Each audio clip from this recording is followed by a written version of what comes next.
A hush had fallen over the Red Keep that evening, as though the oppressive walls themselves feared to speak of what had happened.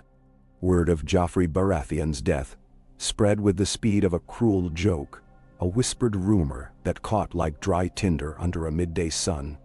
The king was dead, poisoned at his own wedding feast, and no one in the palace seemed to know quite what to do next.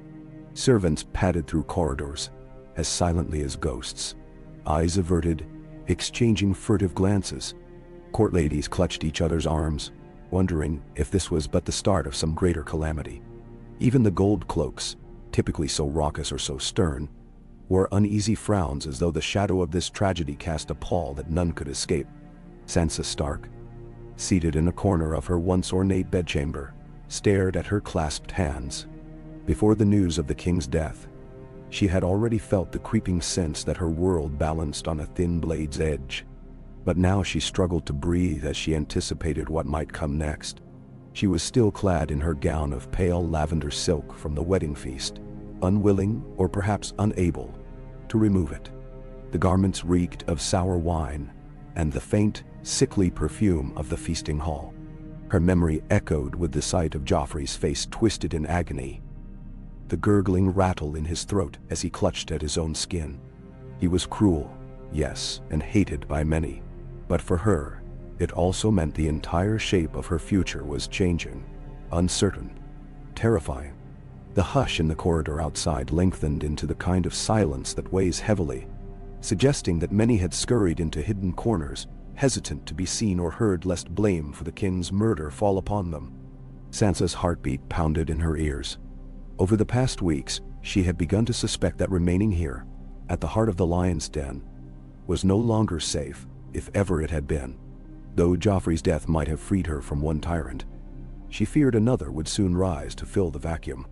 Cersei would rage, the Lannisters would hunt for scapegoats, and somewhere in the dark labyrinth of King's Landing, those with the cunning and ambition to seize advantage would set their schemes in motion.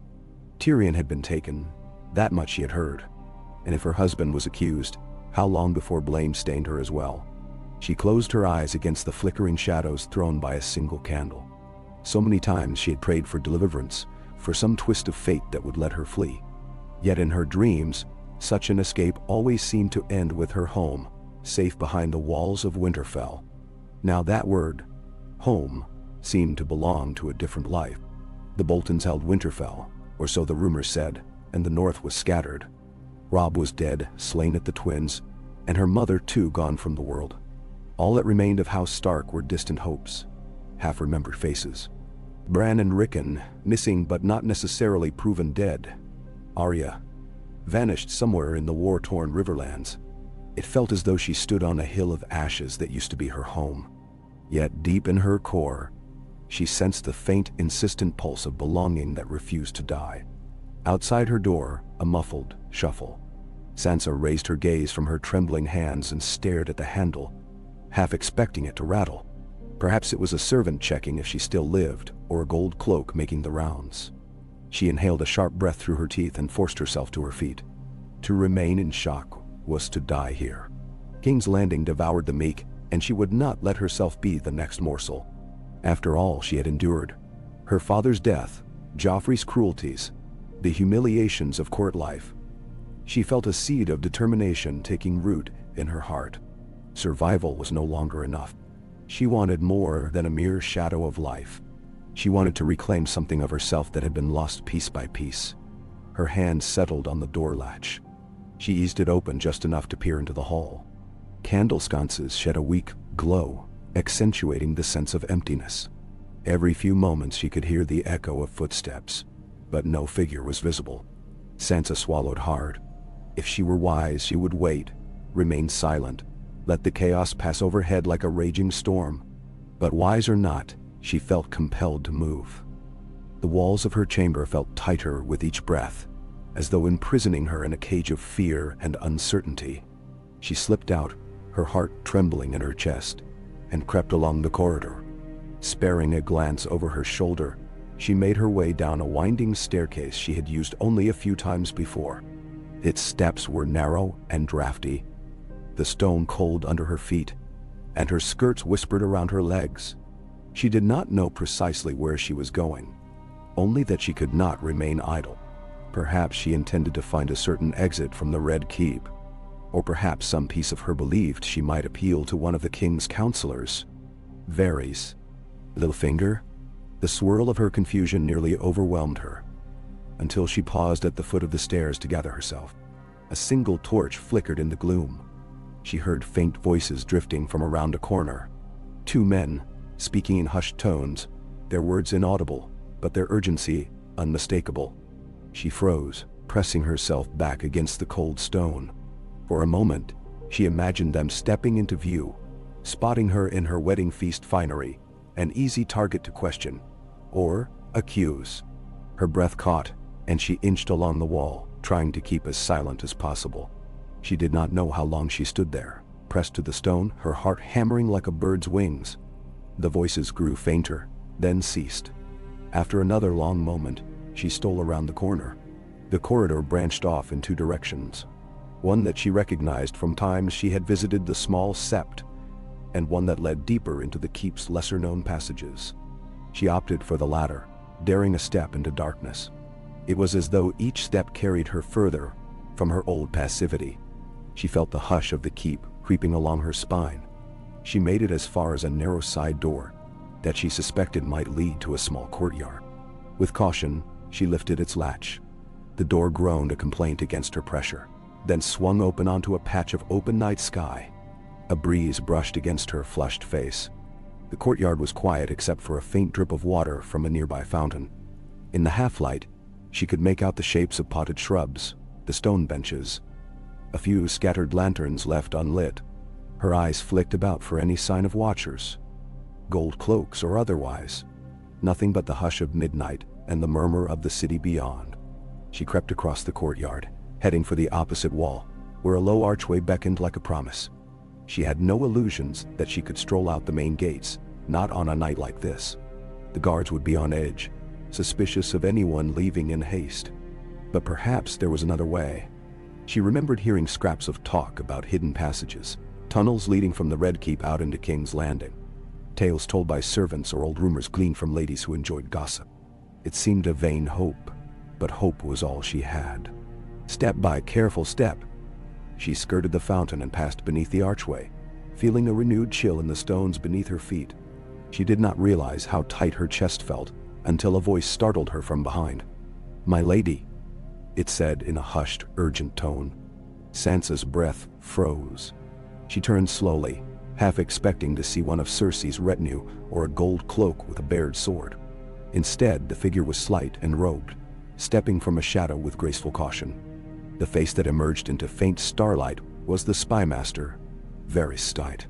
Sansa's heart thundered in her ears, for his presence in this deserted courtyard felt as unreal as a dream. He inclined his head politely, as if greeting her at a lavish ball rather than in this dark corner of the keep. "My lady," he repeated more softly this time. "I apologize for startling you, but it seems you and I share a similar preference for quiet corners this evening." Her pulse pounded at her temples. She hardly knew what to say to him, this enigmatic man who always seemed to know more than he revealed. She managed only a faint whisper. "Did you follow me?" He arched his brows. "Not precisely, my lady, but I make it my business to know who wanders the keep on such a night. And you, my dear, seemed quite determined to leave your room."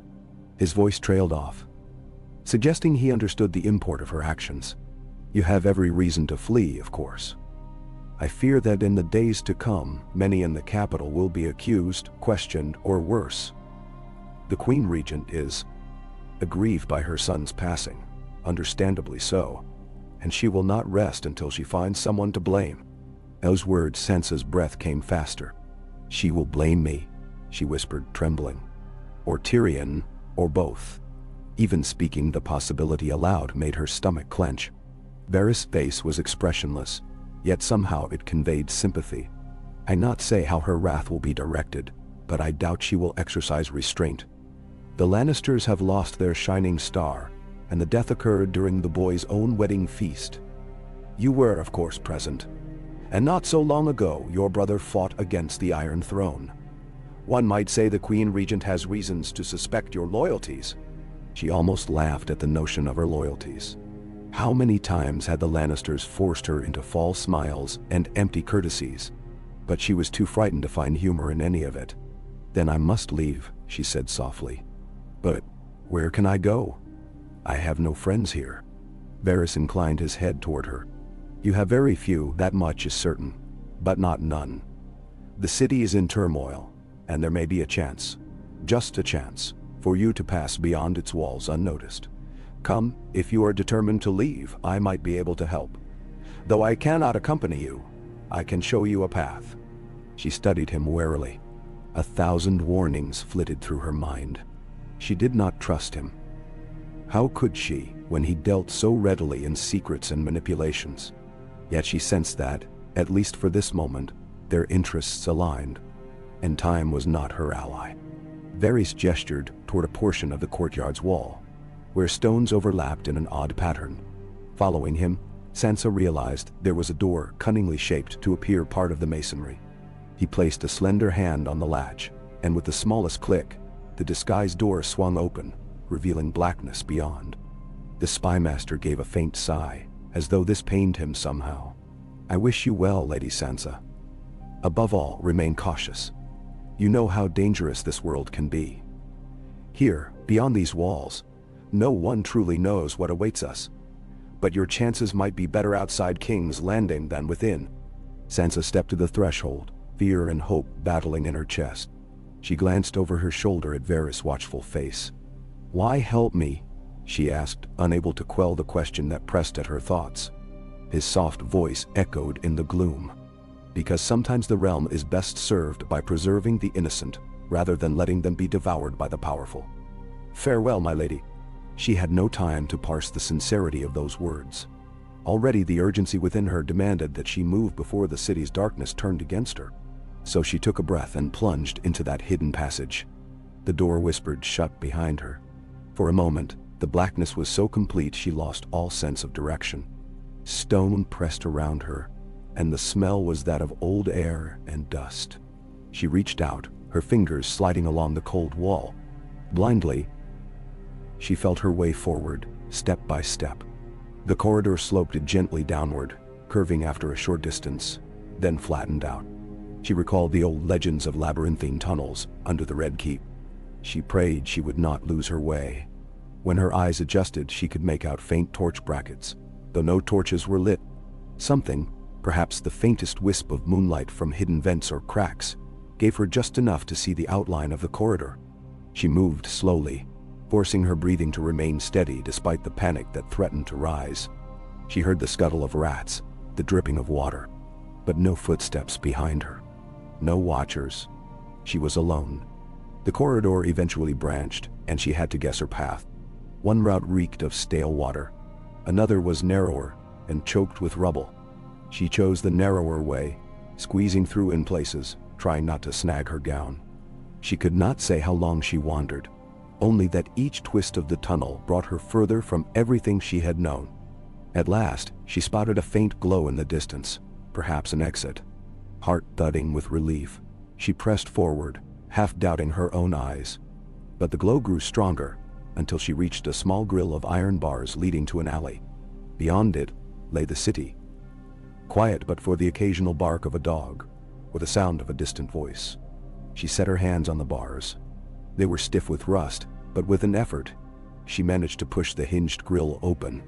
It scraped loud enough to make her grit her teeth in fear, but no alarm was raised. Then she wiggled through, pulling her skirts behind her as quietly as possible.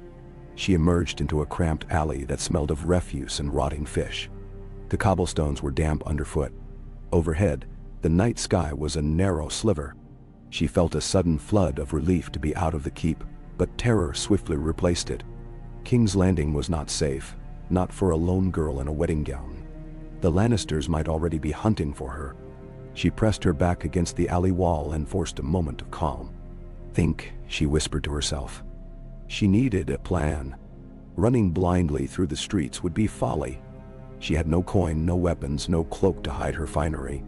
Still, she had a faint recollection of certain city landmarks. She had lived here long enough to know which districts were best avoided at night, which gates might be less guarded. Her only chance was to find some out-of-the-way gate and slip through before dawn. She had no illusions that she could remain in the city. Fleeing into the countryside seemed her only recourse, even if that meant hiding in forests or following back roads until she reached the neck or beyond. The idea of traveling all the way to the north alone felt impossibly daunting, yet the alternative, remaining in King's Landing, seemed certain doom. She swallowed her fear and began creeping along the alley. Occasionally she heard a distant shout or the clatter of hooves on cobblestones. Once or twice, she glimpsed a drunken reveler stumbling past a broader street. She shrank into the shadows until the footsteps had faded. The further she went from the Red Keep, the more layers of filth and grime seemed to coat the stones. After perhaps half an hour, she came upon a small courtyard where several shabby dwellings clustered. A single candle burned in an upper window, though no one stirred below. Her fine slippers were nearly ruined by the wet muck she stepped in, but she pressed on, ignoring the cold sinking into her bones. Eventually she saw the looming shape of the city walls in the distance, black against the starry sky. There would be guards, she knew, but perhaps fewer than at the main gates. She slipped between two leaning buildings toward the outer perimeter. Her heart clenched at the sight of a patrol passing along the wall's walkway above, lamplight flickering across their armor. She waited until they had moved on, then rushed to the nearest smaller postern gate she could see. Luck, or the gods, or some twist of fate favored her, because as she approached, she found the iron-studded door was not as heavily guarded as she feared. Indeed, she saw only two men, their eyes hooded with fatigue. They were speaking in low tones, and in the gloom, she might have a chance to slip by unnoticed if they left their post for any reason. Of course, that was a foolish hope. She lingered at the corner of a stable, nerves singing with tension, as she tried to devise a plan. Could she create a distraction? Could she bribe them with non-existent coin? She had no illusions about what might happen if two bored guards discovered a lone lady trying to leave King's Landing on the night the king was poisoned. Despair threatened to overwhelm her, until she heard a voice behind her, low and cautious. "Pearl," the voice hissed. "You planning to go out there?" A figure in ragged clothing peered around the stable door. He was a haggard old man with thinning hair and a face like tanned leather. A whiff of something sour wafted from him, perhaps cheap ale. He darted a glance at her silk gown, then snorted softly. "What's a noble lady doing creeping about like a cat at midnight? No matter. You look desperate." For a moment, Sansa could not speak. Fear and shame mingled on her tongue. But what choice did she have? "Please," she whispered, though she barely knew what she was asking him for. "I need to get out of the city." His eyes darted from her face to the distant guards. He scratched his stubbly chin. "That's no easy task, my lady, but perhaps I can help, for a price." Her heart sank. She had no coin. She was about to stammer an apology, but then she thought of the ring on her finger, a small piece of gold with the sigil of House Stark. It was not a wedding band, nor had she worn her mother's jewels here, but she did have one last token of her family's legacy. Her eyes slipped to it, shining faintly in the darkness. The man followed her gaze and nodded. "That'll do," he muttered, guessing her intent. "If you'll give me that ring, I can draw those guards away for a short while. I know one of them well enough. He owes me a favor or two. You slip out then, go quickly, or not at all." "No." Sansa hesitated, her heart twisting. That ring was one of the last connections she had to her heritage, but she forced herself to slide it from her finger. "Here," she said quietly, placing it into his outstretched palm. "Please, make sure I have a clear path." He closed his grimy fist around it. "As you say, my lady. Wait here until you see me wave." Then he shuffled away, circling around a row of crates, vanishing into the night. She waited, every second dragging. At one point, she worried he might betray her, or simply vanish with her ring, leaving her alone and exposed. But soon enough, she heard the murmur of voices near the gate. The old man must have approached the guards. Their tone was cautious at first, then one of them barked a short laugh. The other coughed. The conversation continued, until one guard stepped away from the post, following the ragged man toward the stable. The second guard hesitated, glancing around. She saw a faint flicker of confusion in his posture. He called after his companion, who insisted he come closer. Another moment of indecision, and then the second guard moved away from the gate, if only by a few yards. The old man emerged from behind the stable, hooking his thumb in a casual wave to her. Sansa steeled herself and darted toward the postern door. It was unbarred. Likely the men had not expected anyone to slip away. She eased it open with trembling hands, praying the hinges would not squeak too loudly. The laughter from the guards continued, muffled by the stable walls. Heart hammering, she stepped through. Then she was outside, in the open air beyond King's Landing. She felt the wind across her face, carrying the salt tang of Blackwater Bay. She heard the distant hush of waves, lapping at the shore. Somewhere in the darkness lay freedom. Even with the city's gates behind her, she could not quite believe she had escaped. She did not linger. With her gown hiking up around her ankles, she hurried along the perimeter of the walls, staying close to the shadows. Once she had put sufficient distance between herself and the gate, she struck out across a patch of rough ground, eventually finding a deserted lane that wound northward into the countryside. The moonlight illuminated patches of brambles and low stone fences that marked the edges of farmland. Everything felt eerily calm, as though the land itself slept, oblivious to the chaos that had seized the capital. She followed the lane until her legs ached and her shoes were caked in mud. At last, with exhaustion threatening to buckle her, she crouched beneath a gnarled tree at the roadside, listening to her own ragged breathing. She couldn't stop trembling, both from cold and from the enormity of what she had done. She was free, but the price of that freedom was steep. Joffrey's death had set events in motion that might well tear the realm apart further. And now she was alone, the unprotected daughter of a traitor, at least in the eyes of those who sat the throne. She pressed her forehead against her knees, tears scalding her eyes. The ring was gone, but that was only a small piece of what she had lost. In her mind, she whispered prayers for her mother, her father, Robb, for Arya, Bran, Rickon. Prayers that somehow they might hear her across whatever distance separated them. When the cold finally numbed her enough to make her stand again, she rose on unsteady legs and continued walking north under the moon's pale glow. As dawn approached, she found herself near a ramshackle tavern by a lonely stretch of road. The wooden sign creaked overhead, but no one stirred at this hour. Her limbs felt like water. She knew she needed rest, but she dared not approach the tavern openly. Instead, she circled around, searching for a stable or an outbuilding. Behind the tavern, she found a half-collapsed barn with a musty smell of old hay. It was at least a place to hide from prying eyes. Slipping inside, she arranged a mound of straw in a corner, trying to make a semblance of a bed. The dryness of the hay helped stave off the chill. She thought she might not sleep, but weariness overtook her almost at once. Her dreams were troubled, full of dark corridors and the memory of Joffrey's twisted face. At some point she jerked awake, certain she had heard footsteps. But the barn remained silent, and no one peered in. She drifted back into an uneasy slumber, stirring only when the midday sun filtered through cracks in the barn's walls. Hunger gnawed at her. She had not eaten since the wedding feast, and her stomach felt hollow. Carefully, she peered out. The sun was high, and from a distance, she heard voices near the tavern. A man shouted for his horse. Another grumbled about the cost of ale. She bit her lip, uncertain how to proceed.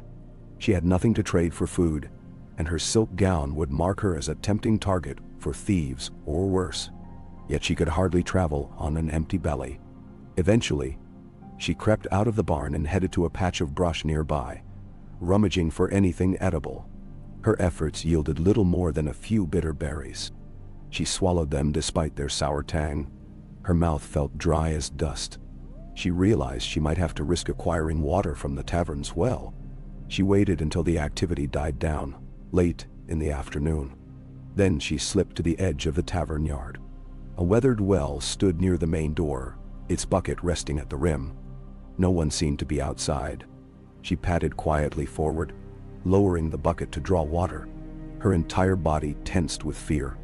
Any moment, she expected the door to swing open and a suspicious local to appear. The bucket sloshed as she hauled it up.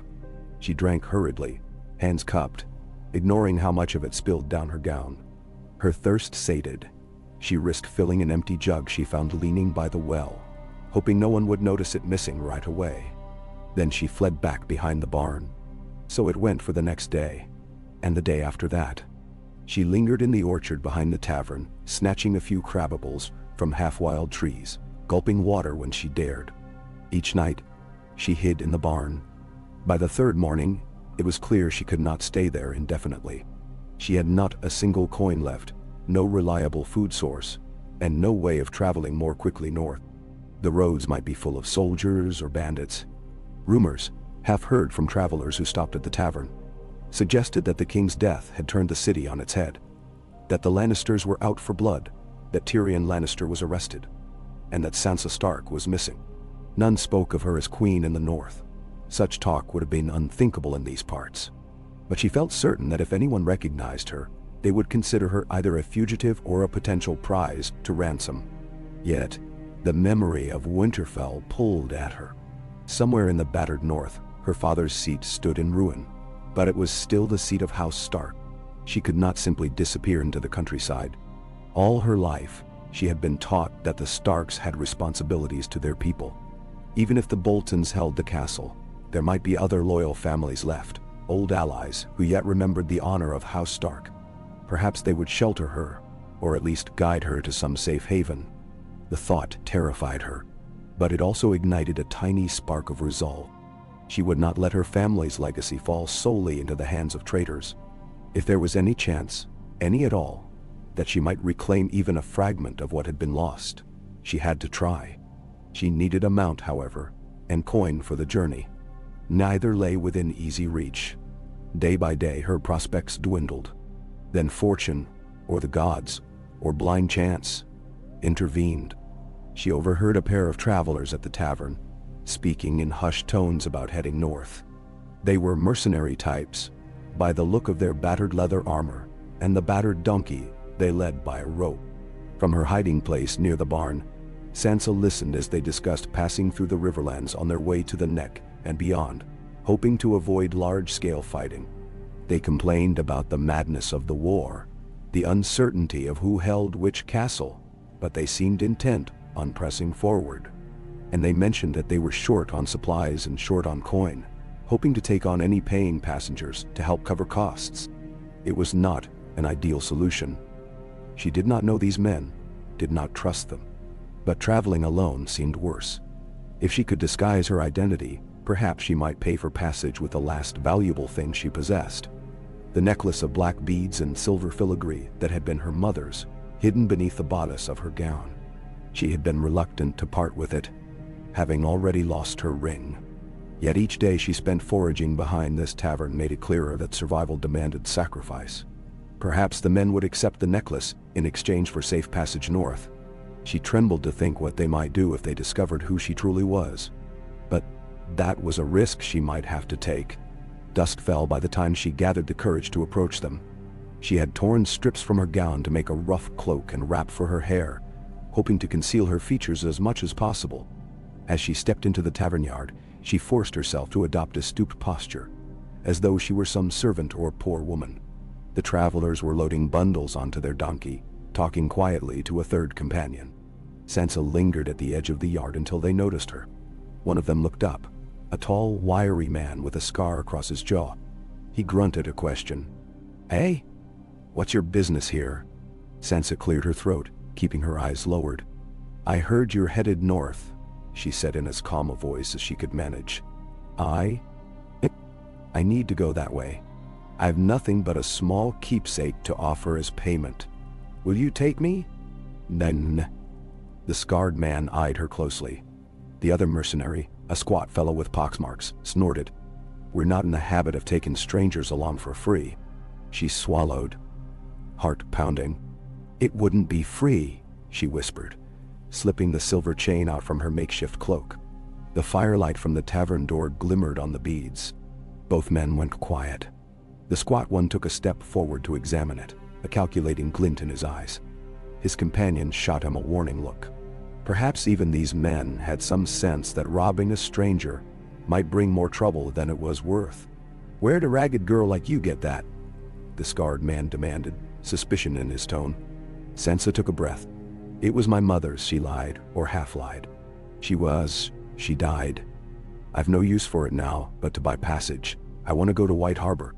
In truth, White Harbor was one possible destination, but she had no firm plan beyond simply reaching the north.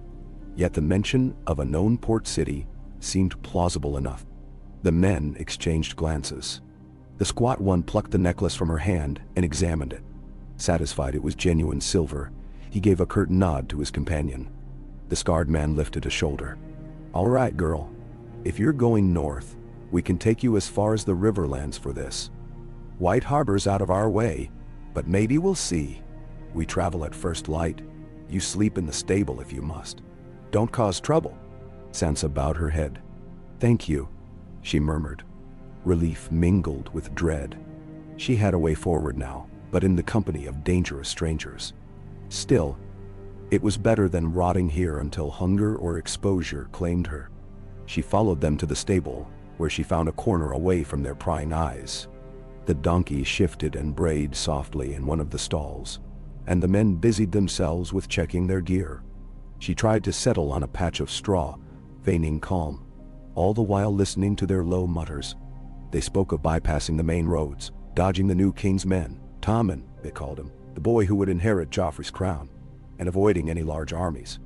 If Sansa's presence concerned them, they did not show it, though she caught the squat man giving her suspicious looks from time to time.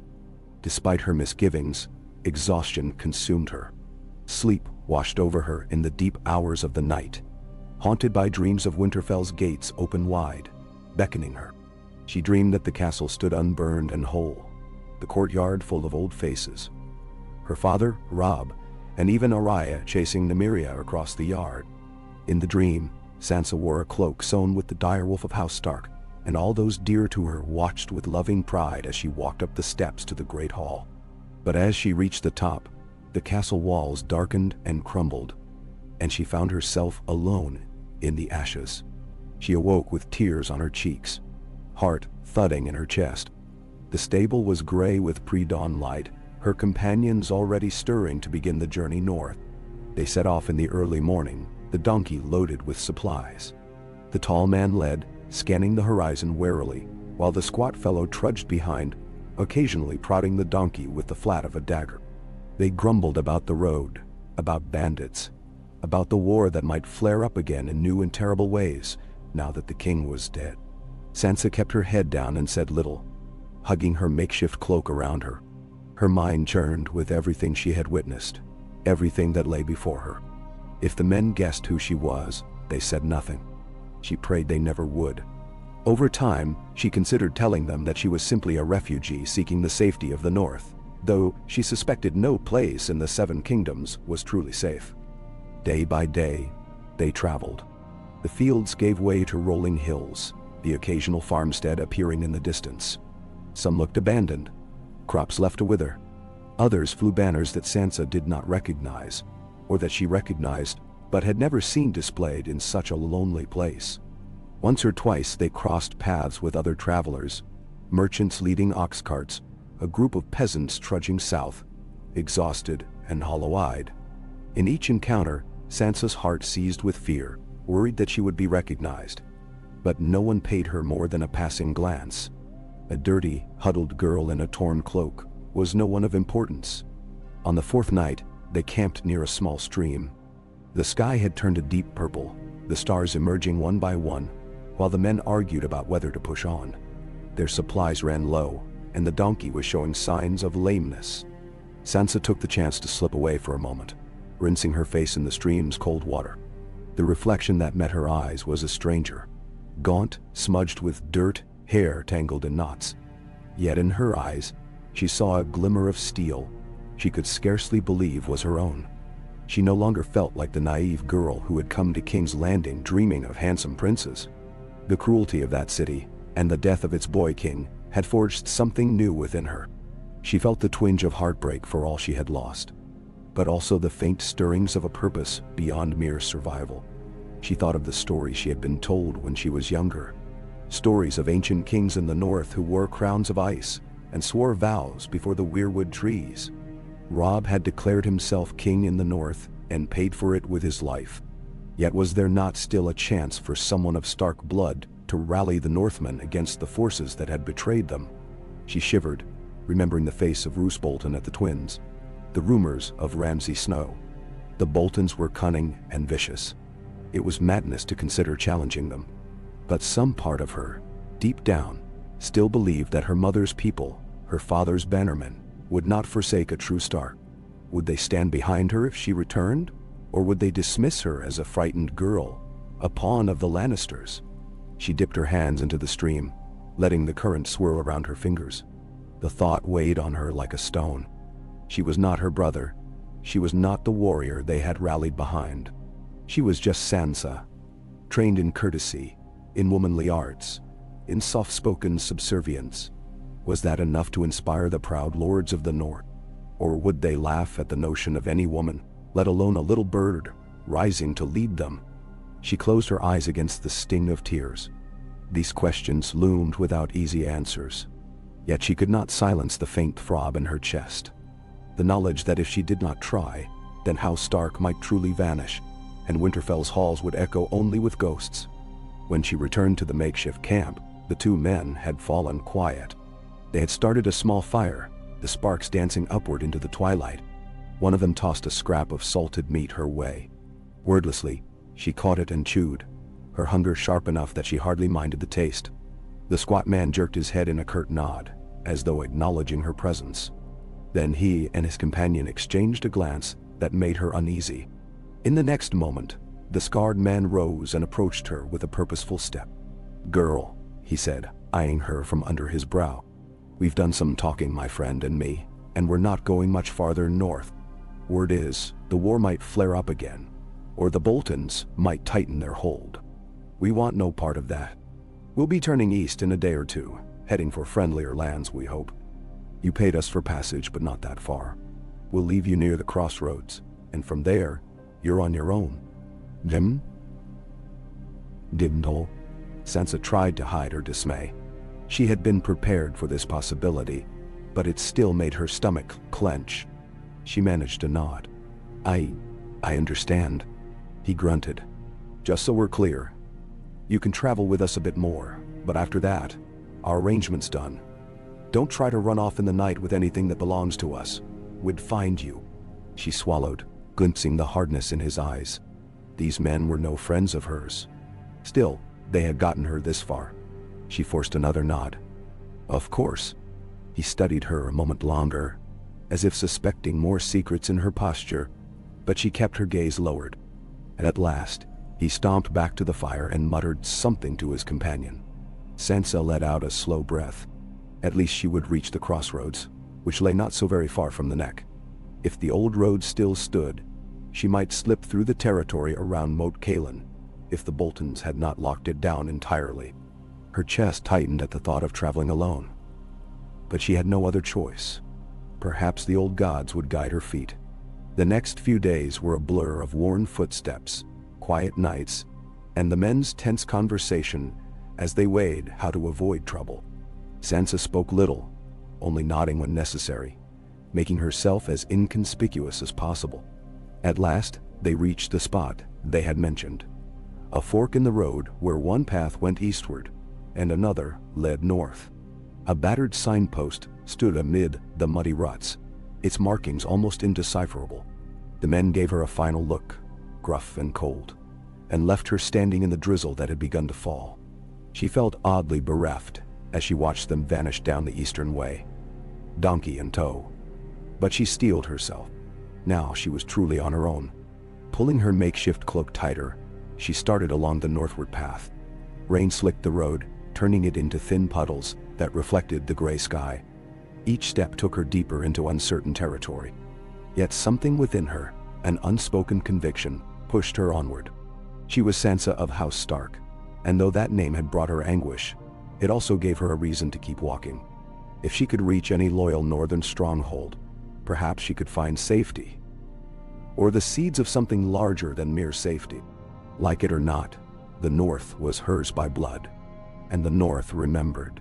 She repeated those words in her mind whenever fear threatened to break her resolve. Though she did not know it yet, the winds of change were blowing through the Seven Kingdoms. Joffrey's death had ripped a hole in Lannister dominance, and across the realm, new alliances and old grudges stirred. While Sansa trudged through cold rain and lonely roads, lords in distant halls whispered of the rightful heir to Winterfell, of the last known daughter of Ned Stark. Some laughed at the notion that she still lived. Others pondered how she might be used as a pawn or leverage. But a few, those with loyalty grounded in old ties, began to dream that a Stark might yet rise to lead the North. And if Sansa herself had any inkling of that destiny, she did not let it distract her from the simple and brutal tasks of traveling alone.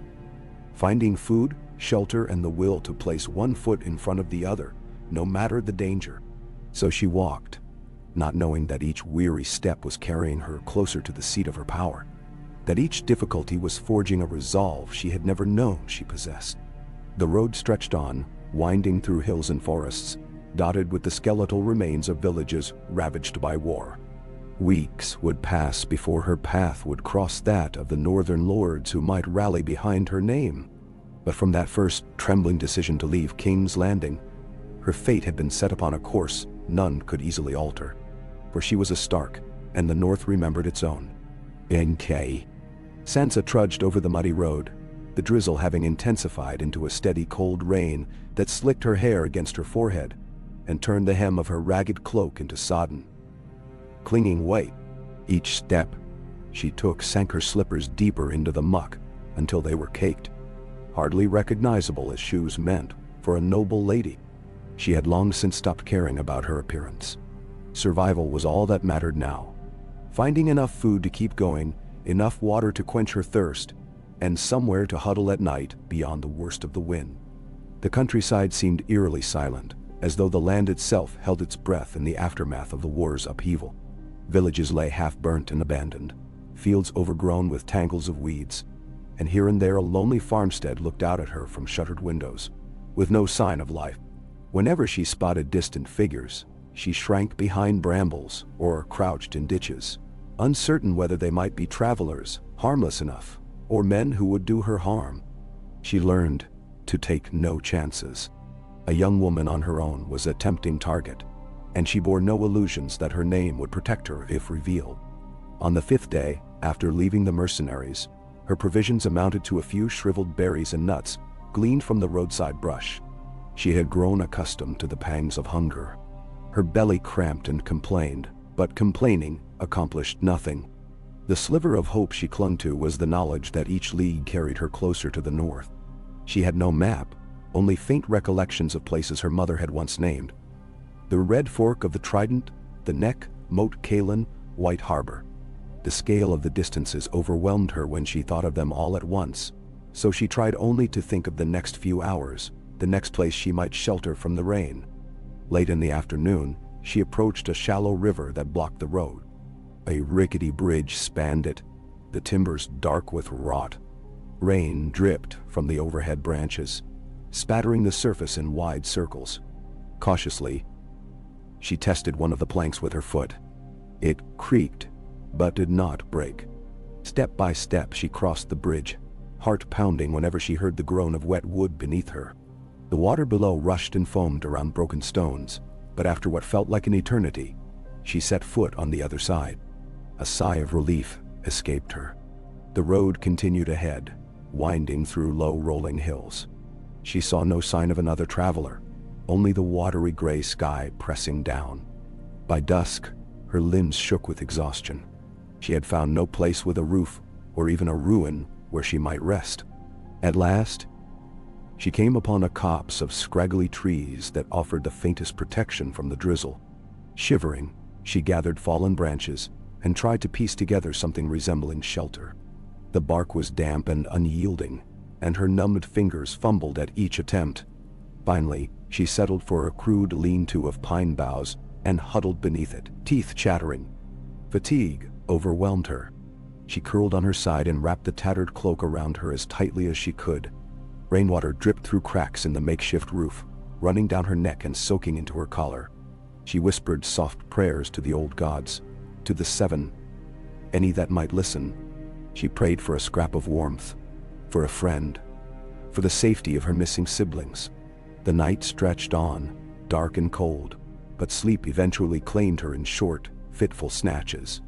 When morning came, her throat felt raw, her nose stuffed. Each breath rasped. The drizzle had ceased, leaving behind a dreary chill in the air. She rose, stiff and sore, and forced herself onward. Huff rattled her chest. With each passing day, the summer that had once lingered seemed a distant memory. The winds were cooling faster than she had expected, and she feared what winter in the open wilderness would bring. Houses built of stout northern timber loomed in her memory, with thick walls and roaring hearths. She remembered Winterfell's great hall, the tapestries and the warm stone floors heated by the hot springs beneath the castle. She would have given anything to feel that safe warmth again. But as she walked, she reminded herself that she was not the only one to suffer in these times. War had upended countless lives, left families hungry, homeless, or worse. At least she was alive, free of the cage that had been King's Landing. Tyrion's face flickered briefly in her mind, and she wondered if he still lived, or if her flight had sealed his doom. Guilt and relief warred within her, but she could not afford to linger on regrets. Survival was all she had strength for. That afternoon she glimpsed a thin wisp of smoke rising from behind a hill. Carefully she made her way toward it, though she did not approach openly. She feared bandits, soldiers, or suspicious villagers who might see her as a threat, or worse, see her as a prize. From the crest of the hill, she peered down at a small camp along the banks of a narrow stream. A donkey cropped at sparse grass, and near a smoldering fire sat a single figure swaddled in a patched cloak. No tents, no other beasts. Just one lonely wanderer, apparently. Her first impulse was to slip away unnoticed. But hunger gnawed at her, and she yearned for some human company, or at least the possibility of sharing warmth by a fire. She stayed hidden, heart fluttering with indecision. Yet as she watched, the man rose to tend something in the coals. A small iron pot, perhaps. Steam curled from it, suggesting a meager stew. She pressed her lips together, reluctant to risk it. But with a trembling breath, she straightened her shoulders and descended the slope, stepping into view. The man turned as soon as he heard the rustle of grass. He was older, white in his beard and hair, though still solidly built. At once, he reached for a short knife at his belt. Sansa stopped a safe distance away, both hands raised to show she carried no weapon. "I mean no harm," she said, her voice rough and faint from disuse. He narrowed his eyes. The wind tugged at the hood of his cloak, revealing deep creases in his brow. "You lost?" he asked, voice harsh. The tone suggested wariness, maybe suspicion that she was a trick or a lure for brigands hidden nearby. "I'm traveling north," she managed, lowering her arms slowly. "I haven't had a fire in days. Please. Leave if you wish, but I've nowhere else to go." "No, meant to." He stared for a moment longer, then grunted and gestured for her to come closer. She saw the tension in his stance. He did not trust her, but nor did he see immediate harm in letting a lone girl share his fire. She crept forward until the warmth of the coals brushed her chilled skin, and a wave of relief trembled through her. They stood in silence, sizing each other up until he muttered, "You look half dead. Where'd you come from?" She bit her lip. "South," she said truthfully enough. "I've walked a long while." He sucked at his teeth, looking her over. "Too long, by the look of it." Then he gave a curt nod at the pot. "I've got a bit of rabbit, though not enough for two, but you can have the broth. Best I can do." "Thank you," she murmured, trying to keep desperation from her voice. She sank to her knees beside the fire, extending her hands to the scant heat. He reached for a battered tin cup and poured a ladle's worth of thin, steaming liquid into it. Grease and a few morsels of vegetable floated on the surface. Without hesitation, Sansa took the cup in both hands and sipped, feeling the warmth spread through her chest. It was barely more than salted water, but after days of meager scavenging, it tasted like salvation. He settled onto a log and watched her. Got a name? Her chest tightened. She cast about for a false one. Elaine, she said finally, remembering the name Petier Baelish had once tried to press upon her. It came out before she could think of any other. He sniffed. Elaine, then. I'm Galt. Ain't got a family name. Not that it matters these days. He tore at a piece of rabbit meat with his fingers. You said you're heading north. Any place in particular? She shook her head, hugging the cup. Wherever I can find safety, she whispered, remembering how the mercenaries had dropped her at the crossroads. I've heard the fighting's less now that the king is dead, but the roads aren't safe. He gave a short, humorless laugh. The roads were never safe. And if Tommen's on the throne now, that hardly means peace. Could be more battles yet, depending on who wants to test the Lannisters. His gaze flicked toward her. And you've no kin you can join? No coin for the journey? Her stomach twisted at the mention of coin. She had lost her ring, her necklace, everything of value. No, she managed. Galt grunted, finishing his portion of the meal. Well, you're welcome to the fire for tonight. I'll be on my way in the morning, but I'll not turn you out into the dark after you've had a mouthful of broth. Just watch yourself, girl. Plenty worse folk than me roaming about. Ben Smashdi. She nodded, blinking back the sting of tears. Gratitude mingled with fear. She stayed silent, sipping at the last of the broth, letting it warm her. Afterward, he threw a few more sticks on the fire, enough that they could dry some of the damp from their clothes. She removed her slippers and placed them near the flames, marveling at how battered they looked. The silk was nearly unrecognizable, torn and caked in mud. Galt gave them a glance, then turned away. She wondered if he suspected she was more than she claimed, but if so, he said nothing. Night settled in, the sky a blanket of low clouds that hid the stars. They spoke little. Galt asked no more questions, and Sansa felt relief at his silence. She curled on the ground with her cloak pulled up to her chin, letting the dying embers ward off the worst of the cold. She drifted in and out of an uneasy doze. Once, she woke to see Galt standing at the edge of the camp, staring out into the darkness with his knife in hand. Perhaps he thought she was asleep. She caught the faint line of tension in his shoulders, the way he scanned the shadows. Was he waiting for her accomplices to ambush him, or simply fearful of unknown dangers in the night? Either way, she pretended to sleep and wondered what he would do if he discovered her identity.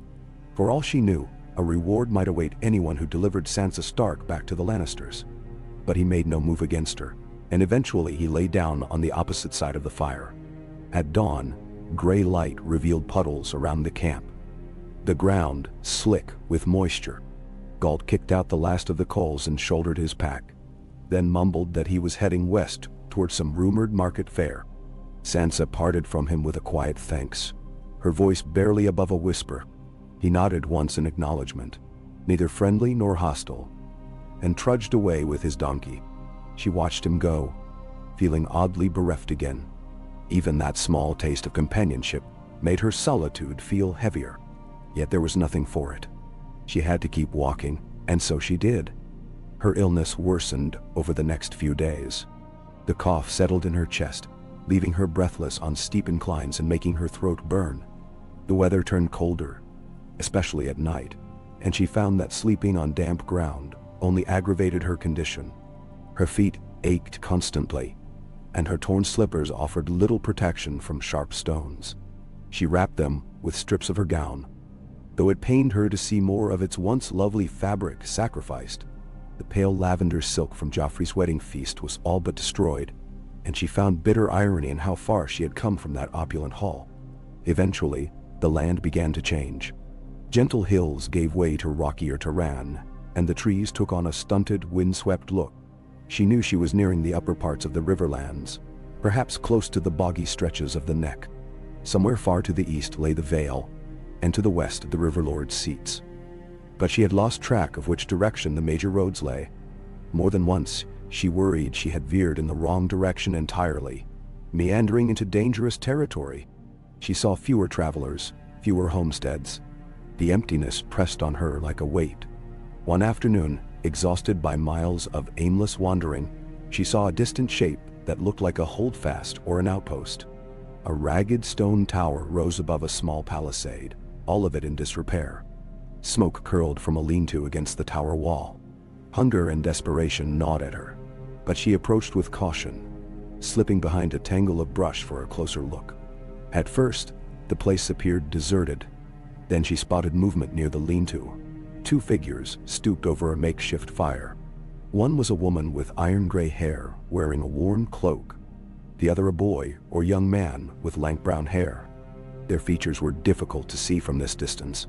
Sansa hesitated. Twice before, she had chanced to share a fire. Once had led to a tenuous arrangement with the mercenaries, once to Galt's small kindness. This time might prove equally risky or more so. Yet the smell of smoke reminded her of warmth, food, and respite from her long loneliness. She decided to circle around the palisade and approach from the front, giving them full view of her arrival so they would not be startled.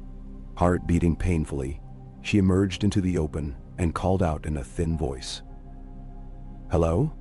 Both figures jumped up, startled, and turned to face her. The older woman clutched a small hatchet in her hand. The younger one grabbed a battered sword. They scowled, clearly prepared to defend themselves. Sansa raised her arms slowly, palms outward, her usual signal that she posed no threat. "I'm alone," she said, trying not to let her fear show. "I'm just passing through, seeking shelter." A fit of coughing forced her to pause. Her lungs felt like they were on fire. "Please." The woman's gaze flicked over her clothing, such as it was, then narrowed on Sansa's face. "You lost?" she demanded, her tone suspicious. "Yes," Sansa admitted. "I've been trying to reach the north. I have no food, no companions." Her voice trembled, both with cold and with a desperate hope that these two might not drive her away. The boy, if he truly was a boy, took a step closer, keeping his sword raised at an awkward angle. Sansa saw he was older than she first thought, perhaps near her own age, though the hollowness of his cheeks made him look young.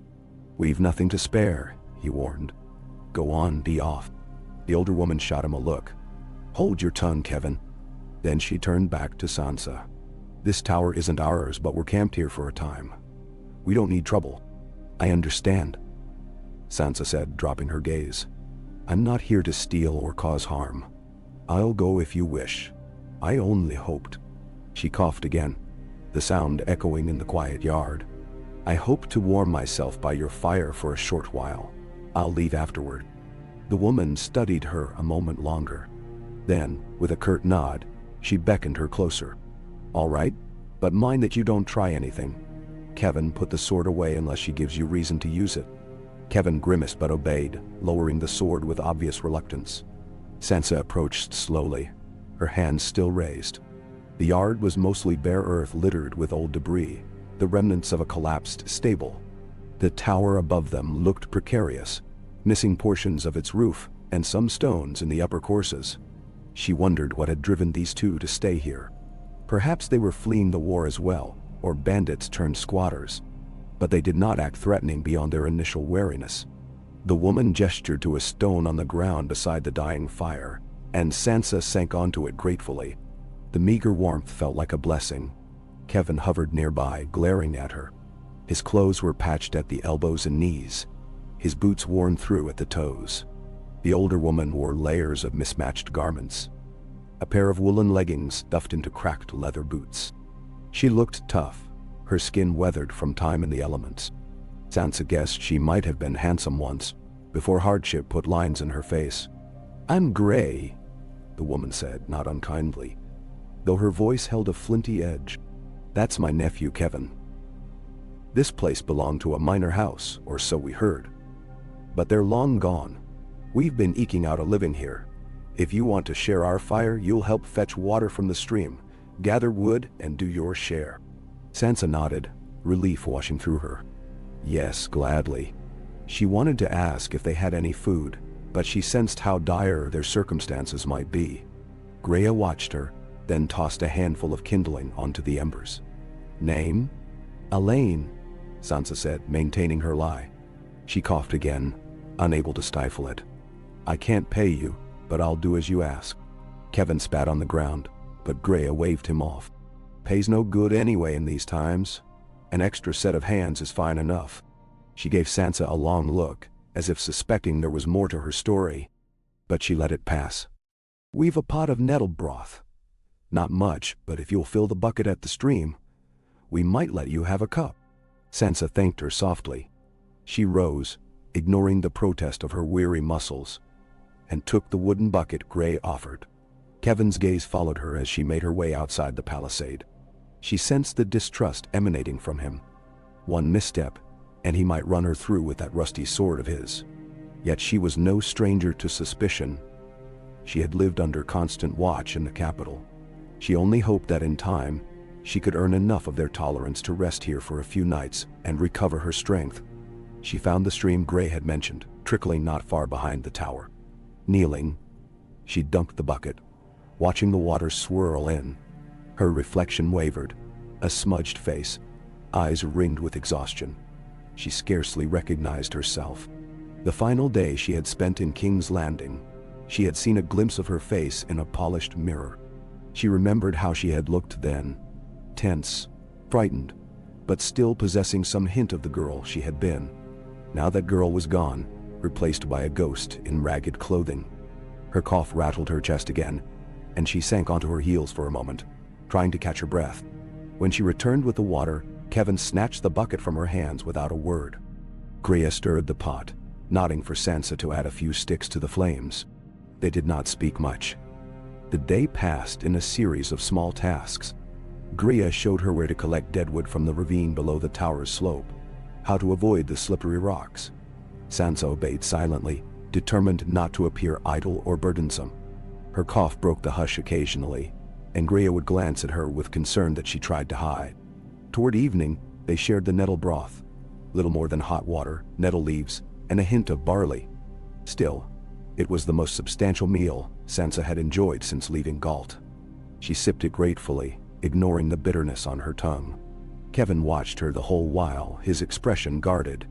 She wondered what hardships they had endured that made them so reluctant to trust a stranger. But she could guess easily enough. War had turned neighbor against neighbor, forced ordinary folk into desperate acts. By nightfall, she learned that Greya and Kevin slept inside the tower's base, which still had part of a roof. There was a small alcove where the stone kept out the worst of the wind. Sansa asked if she should bed down outside by the fire. By the fire? Greya studied her for a long moment, then jerked her head toward the alcove. We'll share the space, she said gruffly. But mind you, if you try anything, I won't, Sansa said quickly, shivering at the thought of sleeping under the open sky again. Thank you. Kevin rolled his eyes but did not object. They laid out straw pallets, each separated by a few paces. The tower walls let in cold drafts, but the presence of other people helped Sansa feel safer than she had in weeks. She lay there, cradling her aching ribs, listening to the wind howl through the crumbling upper floors. On the second night, her cough worsened, and she woke in the dark, hacking violently enough to bring tears to her eyes. Greya stirred, rising to check on her. The older woman's tone was brusque, but not unkind as she pressed a rough hand to Sansa's forehead. You're feverish, she muttered, rummaging in her bag. She produced a small pouch of dried herbs. We'll brew something for you in the morning. Sansa tried to protest, not wanting to use up what little supplies they had, but Greya ignored her. Kevin watched from his pallet, arms folded, his eyes flicking between them with something like suspicion. Sansa wondered if he believed she was feigning illness to gain their sympathy. The thought stung. She had never been forced to beg for kindness before. But her fever did not care about pride. She sank back onto the straw, head pounding, wishing desperately that she could conjure up the old maester from Winterfell, who had once tended her childhood fevers. Instead, she drifted through a restless half-sleep, dreams tumbling in her mind, images of King's Landings, red stone towers, of her father's face before his execution, of Joffrey's twisted countenance as he choked. She woke at dawn with her teeth chattering, though sweat dampened her skin. Greya commanded her to stay put while she and Kevin scoured the area for more firewood. They returned an hour later, and Greya set about making an herbal brew over a small fire ring inside the tower. Sansa smelled the pungent aroma, half medicinal, half bitter, and wrinkled her nose. Still, when Greya handed her a steaming cup, she drank it obediently.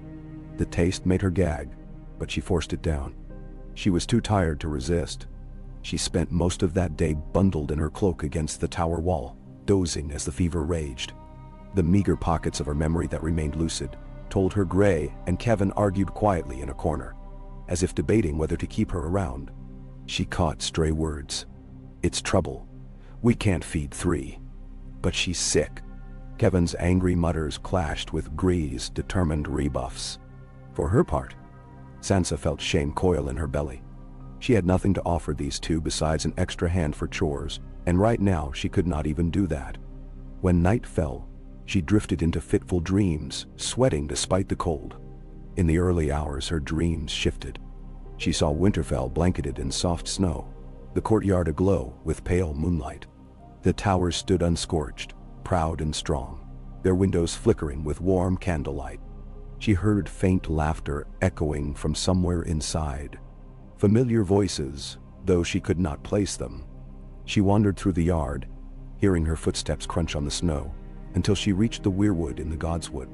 Its red leaves shimmered, blood-like, in the moon's glow. She felt a surge of longing so fierce it brought tears. Then the dream changed. The leaves became rubies. The trunk cracked, and she saw Joffrey's face leering at her from the heart tree. She screamed. Her voice echoed into nothingness. She woke gasping, sweat soaked, Gree's hand on her shoulder. Pale dawn light filtered through a gap in the tower wall. Greya pressed a cup into her hands again, urging her to drink. The liquid scalded her tongue. She coughed and coughed, tears leaking from her eyes. The older woman draped a blanket around her shoulders. Sansa had no idea where she had gotten a spare blanket, and muttered something about more rest. Kevin was nowhere to be seen, likely out hunting or gathering. The day blurred into night, and then day again. Sansa lost track of time as the fever burned through her. She drank the bitter herbal concoctions and slept. When at last she awoke clear-headed, she found herself alone in the alcove, the tower interior lit by a smoky shaft of afternoon sun. Her body felt drained, as though the fever had taken much of her strength with it. She pushed aside the blankets and tested her legs. They wobbled beneath her, but she managed to stand. Her cough had dulled to a scratch in her throat, and sweat no longer sheened her forehead. She took a step, then another, emerging into the yard. Greya was there, tending a small patch of root vegetables she'd planted in the palisade's poor soil. When she saw Sansa up and about, her brows rose in mild surprise. "You're up," she said. "Good. Thought we might lose you for a while." Sansa swallowed, her throat still sore. "Thank you," she murmured, eyes lowered. "I'm sorry for the burden." Greya shrugged. "We've all been burdens to someone at some point. I could have sent you off as Kevin wanted, but..." She fell silent, wiping her hands on her leggings. It didn't feel right, leaving a sick girl to die out there. Sansa felt a surge of gratitude that made her eyes sting. She glanced around. "Where is Kevin?" "Out checking snares, fishing if he can. We need more than roots to get by." She paused, studying Sansa's face. "You strong enough to walk?" "I could use some help collecting water." Sansa mustered a faint smile. "I'll manage." Though still weak, she did not want them to think her indolent or useless. She accepted the bucket and made her way to the stream, breathing in the crisp air. The fever's haze had heightened her awareness of every leaf, every ripple of water, as though returning to her senses came with fresh intensity. The day was brighter, the sky a clearer gray-blue. Over the next week, Sansa's strength slowly returned. She accompanied Greya on small tasks, gathering firewood, washing clothing, helping to fix a gap in the palisade where animals might slip in. Kevin remained distrustful, his greetings curt, though he mellowed somewhat when they discovered a cache of mushrooms together by the riverside. Sansa tried not to press him for conversation, afraid of provoking an outburst. She learned that he and Grey were from a hamlet in the Riverlands, burned out by roving sellswards months ago, leaving them to wander until they found this old tower. They had no desire to travel further. The uncertainty of the roads and the rumors of the Boltons' cruelty in the north discouraged them. When she asked if they knew whether the Boltons truly held Winterfell, Grey nodded grimly. recounting how soldiers had brought word of the Red Wedding and the fall of the Stark cause. Sansa listened in stricken silence, though she knew the broad strokes already. Hearing it from another's lips made it feel all the more final. She considered telling them she was a Stark, that she had a claim to the seat they believed ruined. But caution stilled her tongue. She had no reason to believe they would welcome the burden of protecting a highborn fugitive. And if they turned on her, or if the knowledge slipped to someone else, the result could be deadly. So she remained, Elaine, an orphan of war, traveling north for reasons she would not specify. She sensed that Greya suspected she came from higher birth than her worn clothes suggested. But the older woman did not pry. Perhaps they both preferred the unspoken truths to remain unvoiced. On the 10th day, Sansa felt well enough to attempt a short foray beyond the tower's walls to hunt for herbs with Gree. The older woman hoped to stockpile more medicinal plants before winter set in. Kevin's traps had yielded a few rabbits, which they salted and smoked, so their larder was marginally less desperate. The two women ventured into the surrounding woods, carrying small sacks. Greya showed Sansa how to identify certain leaves and roots that could be steeped for fevers or crushed for poultices. Sansa listened intently, grateful for the knowledge. She remembered the Maester's stores in Winterfell, jars and vials labeled in spidery script. Now she was learning how one had to gather those ingredients in the wild, with care and patience. As they worked, Sansa found a patch of burdock near the base of a mossy log. She knelt to inspect it, uncertain if it was the right plant. Rhea crouched beside her, nodded approval, and handed her a small blade. "Cut the root here," she instructed, tapping the soil. Sansa did as told, the earthy smell filling her nostrils. She felt a faint flutter of pride at being useful, at learning a skill that might help her survive. She placed the roots in her sack. They made their way deeper into the woodland, the air cool and still.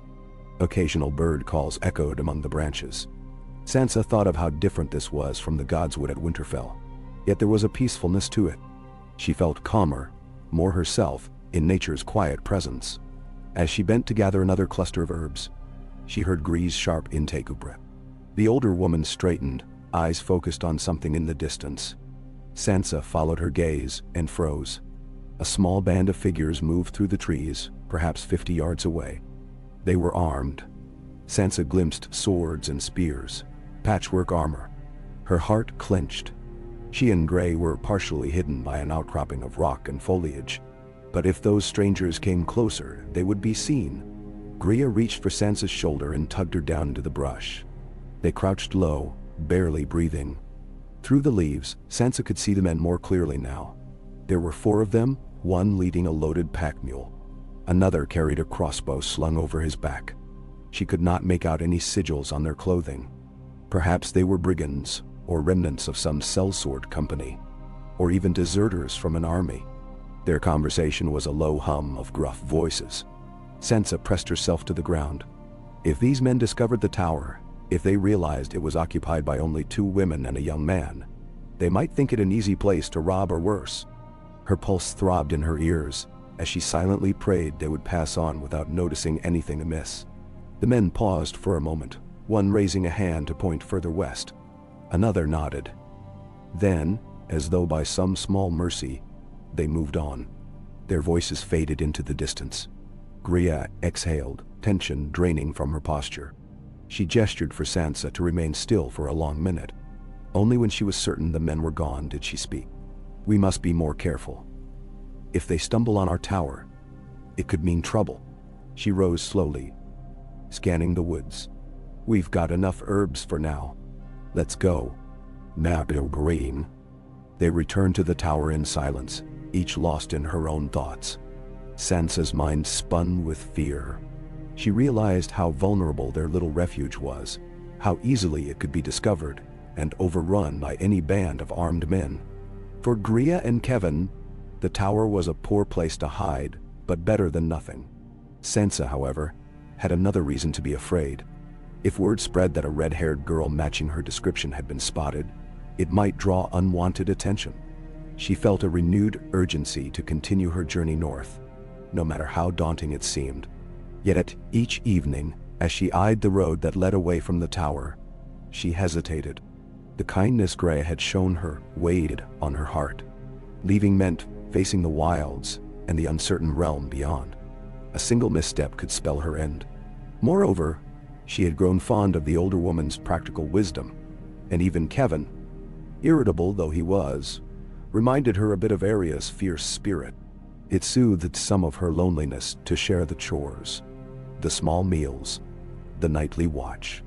But she could not stay forever. She was a Stark, and if there was any chance the North might be reclaimed, she had to try. Still, she waited another fortnight. The days were crisp, but not yet frigid. Greya taught her more about survival in the wild. How to pick out edible berries from the toxic, how to dry strips of meat for travel, how to recognize the tracks of small game. Kevin grudgingly accepted her presence, occasionally asking her to help patch a leak in the tower's roof or gather stones to shore up the palisade. When she asked about the roads north, though, he shook his head.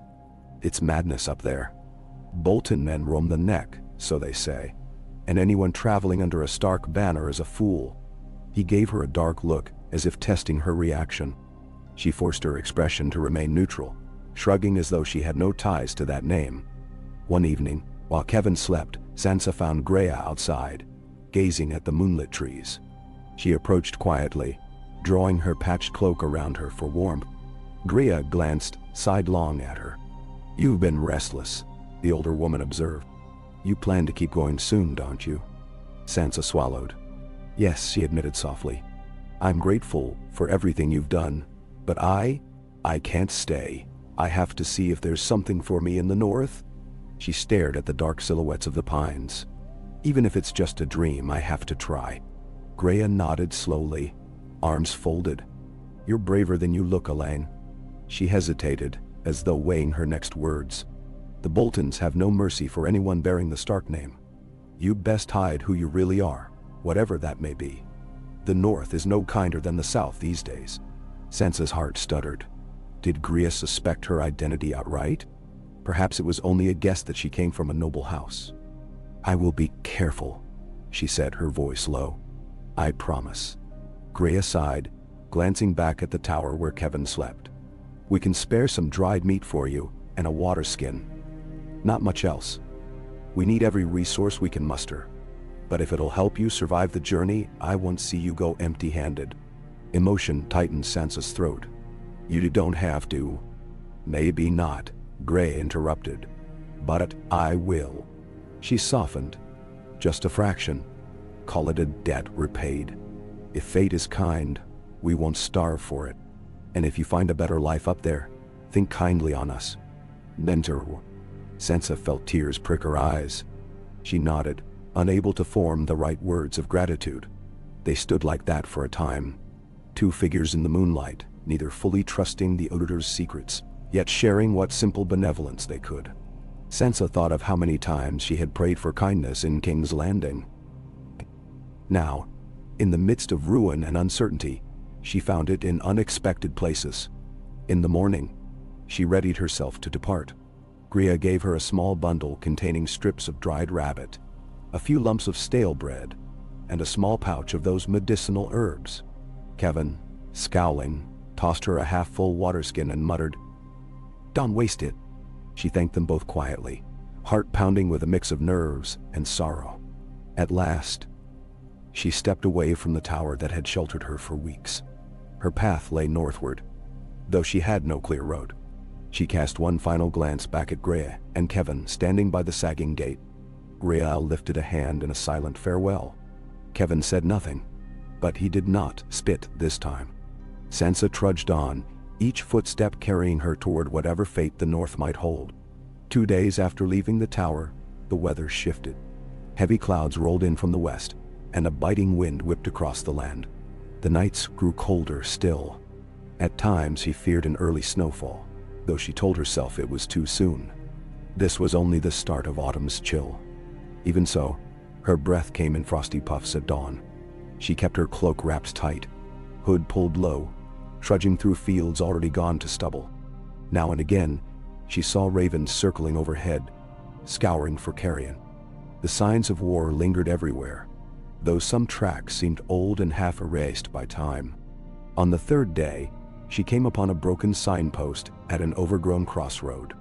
The faded lettering made little sense, but from the direction and rough shape, she guessed this might be the route leading into the neck. The thought sent a tremor of both anticipation and dread through her. The neck was a treacherous land of bogs and marshes, rumored to be haunted by crannogmen who defended their swamps fiercely. She hoped they would hold no ill will toward a lonely traveler. She had heard stories that the crannogmen were loyal to House Stark, at least in better days. Part of her dared to hope she might find them, or that they might find her if she ventured far enough into their domain. But illusions could be dangerous. She had only rumor and old tales to guide her. She followed that path until the ground grew soft beneath her feet. The air became thick with the scent of mud and stagnant water. Clumps of reeds and cattails sprang up along shallow pools. Clouds of insects buzzed in the damp gloom, biting at any exposed skin. She slapped them away, pressing onward as best she could. The road, if it could still be called that, turned into a narrow raised strip of land winding through the marsh. One misstep, and she might sink up to her waist in muck. Occasionally, she passed twisted trees draped in hanging moss, their roots half submerged. She made camp that night on a mound of relatively dry ground, shivering in the gloom. She dared not try to hunt for frogs or fish, lacking both equipment and skill.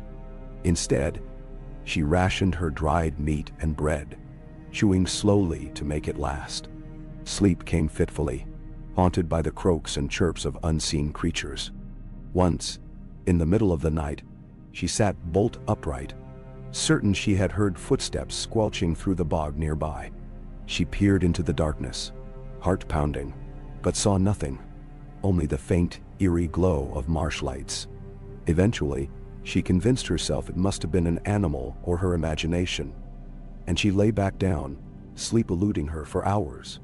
Dawn revealed a world blanketed in pale mist, curling around the mossy trunks. She stumbled on through the mire, swallowing her fear that she might be walking in circles.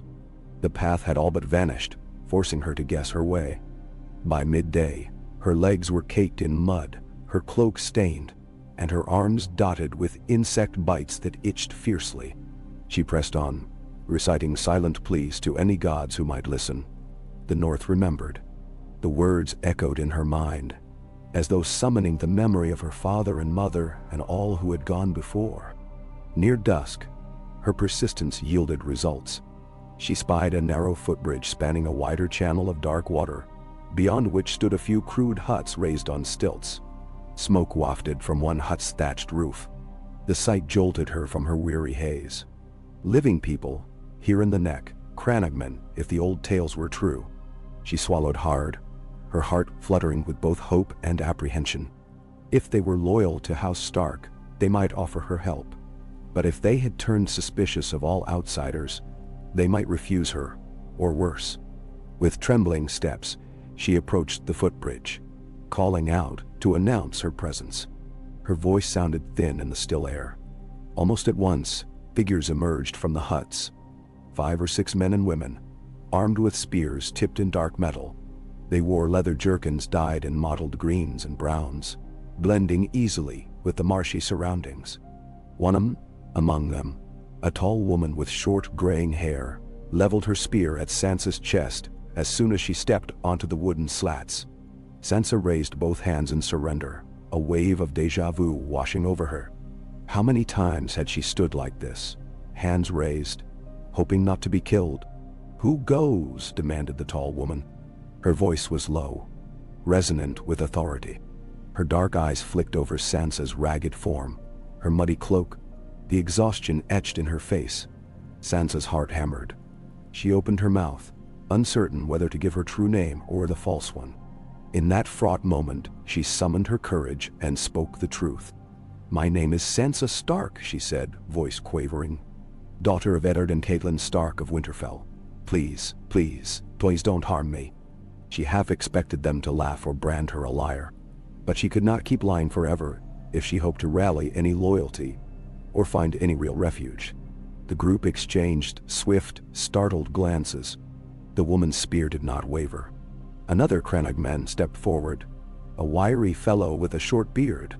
He studied Sansa's face, then reached out and lifted a stray lock of her hair. She froze, not daring to move, as he examined the color in the fading light. She could be, he muttered to his companions. Looks like a Tully, though. By the hair. Her mother was Catelyn Tully, Sansa said, voice shaking. But my father was Ned Stark. I swear it on the old gods, on the heart trees of Winterfell, on my father's memory. I come seeking help. Or at least, not hostility. Bane. The tall woman lowered her spear slightly.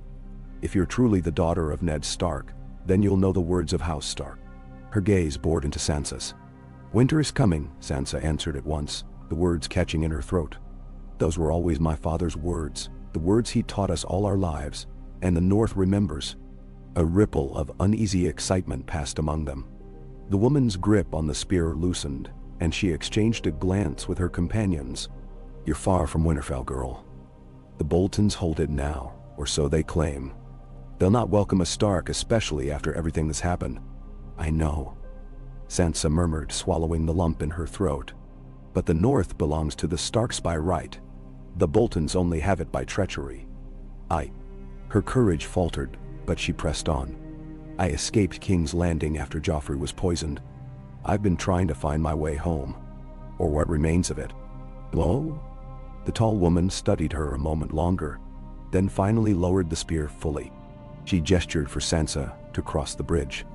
We are Crannogmen, loyal to House Reed, who in turn were loyal to House Stark. If you speak truth, we'll not leave you to die in the bog.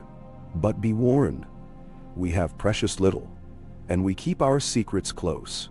One false move, and we'll feed you to the swamp. Relief and apprehension mingled in Sansa's chest. She nodded, stepping carefully onto the footbridge, until she stood before them. The group parted slightly, allowing her a place among them.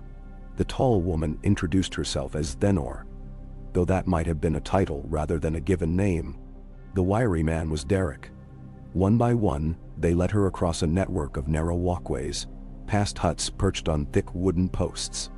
Each structure seemed woven from reeds and branches, yet sturdy enough to withstand the bog's damp. Sansa felt their eyes on her, scrutinizing her every move. Inside the largest hut, a small brazier cast a warm glow. The air smelled of peat smoke and something fishy, perhaps eel. A few simple wooden stools surrounded the brazier, and the walls were decorated with crude spears, nets, and the skull of a large swamp lizard. Thenor gestured for Sansa to sit, while Derek and the others gathered around. They did not appear overtly hostile now, more curious, though tension lingered. Thenor fixed her with a sharp stare. If you are Sansa Stark, how do we know you haven't come to lure us into a trap? The Boltons might offer a fine price for a young woman with that name. Sansa's spine stiffened. I have no love for the Boltons. They betrayed my family, murdered my brother at the Twins. I'd sooner die than serve them. Noon? A few of the Crannogmen nodded. One spat in disgust at the mention of the Red Wedding. Thenor's gaze softened fractionally. We, too, mourn the death of your brother and mother. Word reached us here eventually. We keep to the swamps, far from lords and battles, but we remember who once ruled the North. Sansa clutched her hands in her lap to keep them from shaking. Then you must know the Boltons are not the rightful lords of Winterfell, she ventured. Voice quiet but firm. House Stark is. If you have any news, any allies who still support our name, please tell me. Silence hung in the hut. They exchanged unreadable looks. Derek cleared his throat. Some of us remain loyal, he said carefully. But the Boltons are dangerous, and Ramsay Snow, his bastard son, more dangerous still. They wield fear like a knife. Many houses bent the knee or pretended to, out of terror. Lord Manderley in White Harbor might still harbor secret loyalties, or Lady Dustin might, but no one knows for certain. As for Lord Reed, he keeps to Greywater Watch, as ever. We've heard no word from him in a while. Namari. Sansa felt tears threaten, recalling that Howland Reed had been one of her father's most loyal friends. Would he see me if I went to Greywater Watch? She asked. voice trembling with hope. Denor's brows drew together. If you could find it. Greywater Watch moves. Its location shifts within the depths of the swamp. It is not a place that outsiders can simply travel to. One must be guided by those who know the way. Then guide me, Sansa whispered, looking from face to face. Please. A long pause followed, the Crannogmen exchanging hesitant glances. Some showed skepticism. Others seemed intrigued. At last, Denor exhaled. We must decide as a clan. We will not endanger our people lightly, not even for a Stark. But we will hear your story in full. If we judge you speak true, we may send word to those who can help. It is not a promise, but it is more than you might have found elsewhere. Sansa bowed her head in gratitude, fighting tears. Thank you, she said, voice rough. She had feared the neck would offer only more danger. Yet here was a fragile thread of possibility. If they truly could contact Lord Reed, perhaps she had a chance to rally some remnant of her father's old allies. Or, at the very least, she could find refuge beyond the Bolton's reach. Her pulse fluttered with cautious optimism. They gave her a portion of eel stew, thick with onions and herbs from the marsh. The smoky taste was strange, but she welcomed the nourishment after so many hungry nights. She told them of her flight from King's Landing, though not every detail, for instance. She did not mention how Varys had aided her, or how she had traveled with mercenaries. She spoke of the lonely weeks, sleeping in barns and roadside ditches, of the tower with Grey and Kevin, of her final trek through the swamps. The Cranmen listened in silence, faces impassive.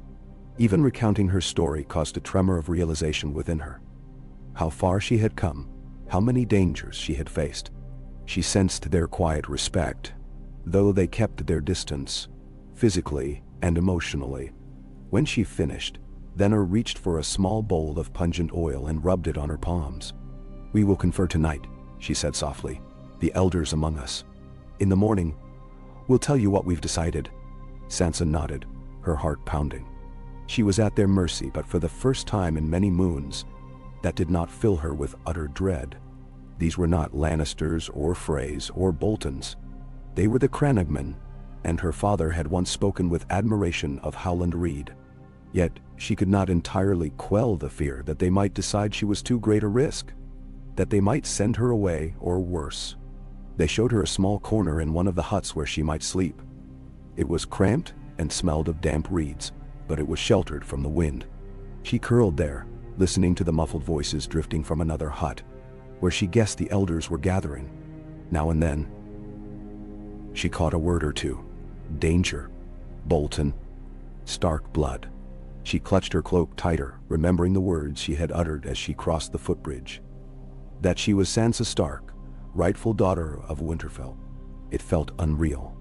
Yet that name was hers, and no one could take it from her, unless she allowed it. She drifted into a restless half-sleep, images swirling behind her eyelids. Ned Stark walking the walls of Winterfell, Robb crowned king in the north, Joffrey's sneer, and her mother's kind eyes.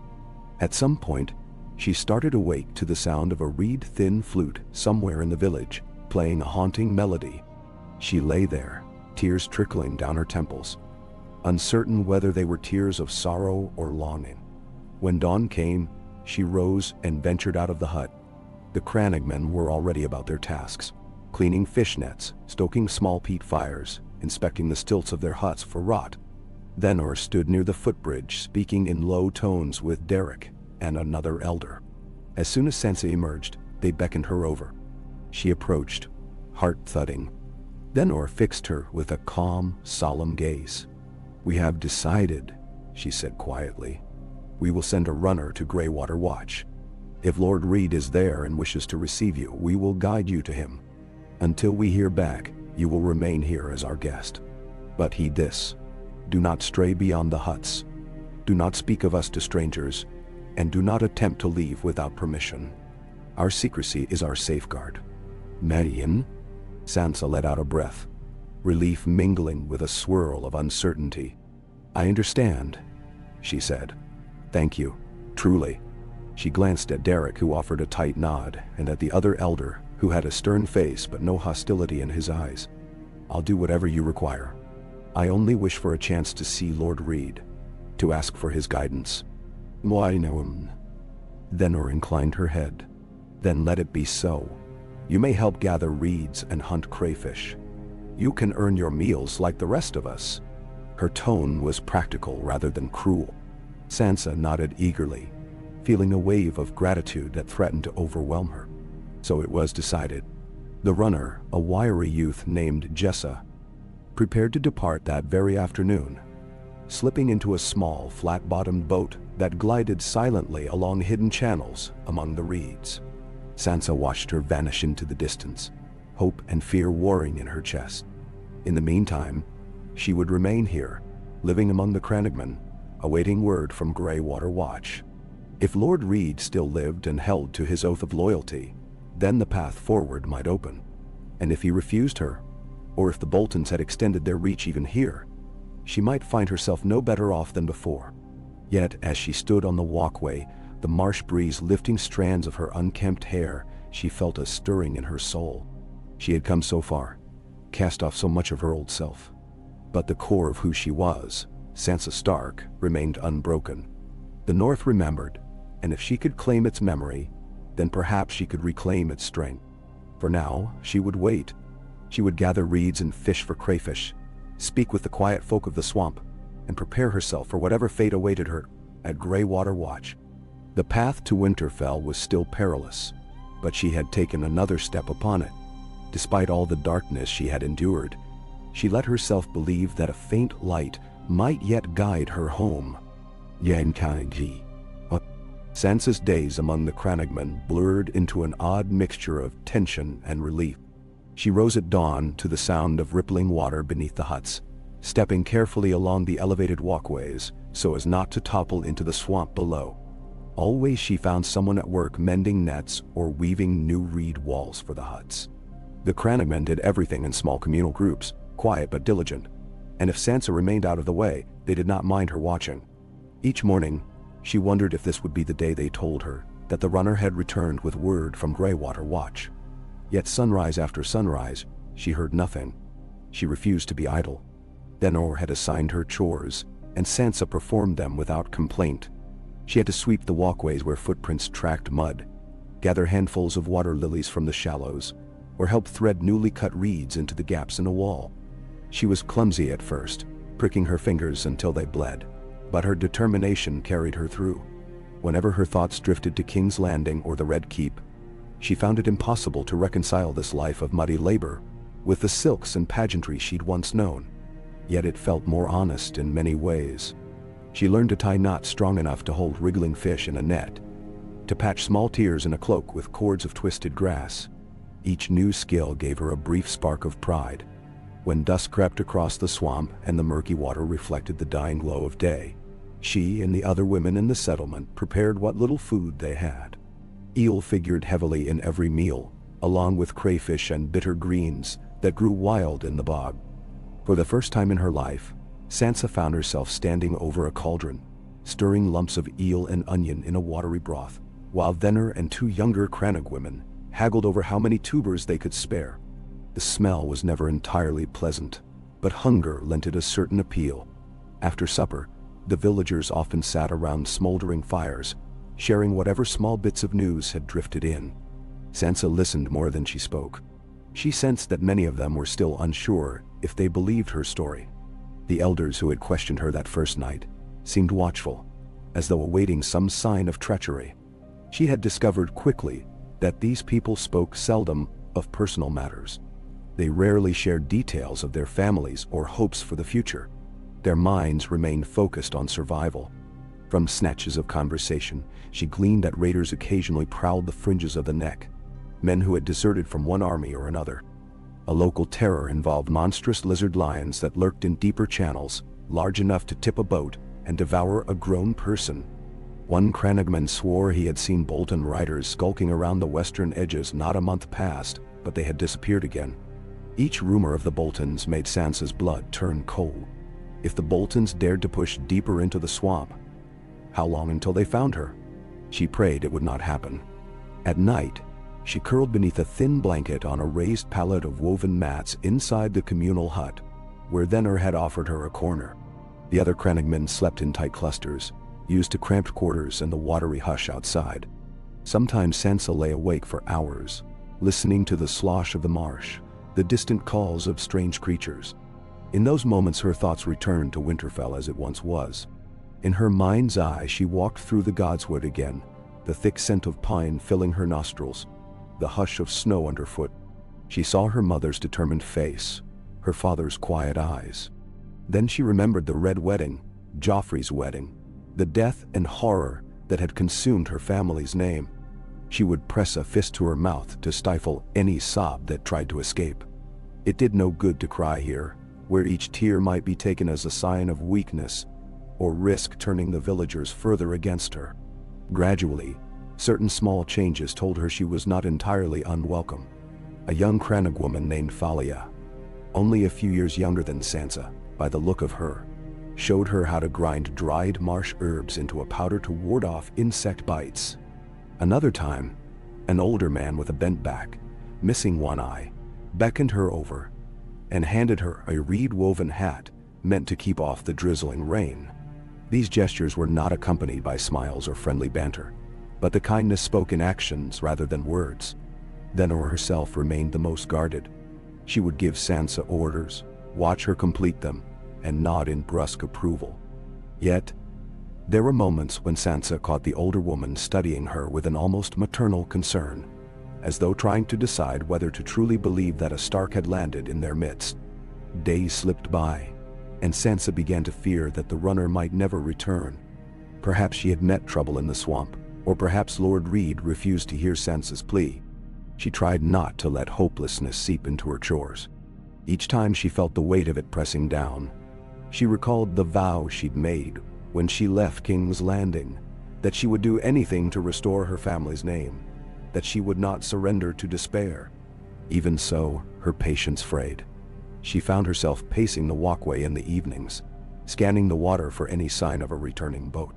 Some of the village men teased her in their quiet way, calling her Ghost Girl, because she hovered near the edges of the huts as if haunting them. Late on a stormy afternoon, a shout echoed across the marsh. Sansa dropped the bundle of reeds she had been carrying and rushed to see what caused the commotion. Thenor and a handful of others had gathered by the main footbridge.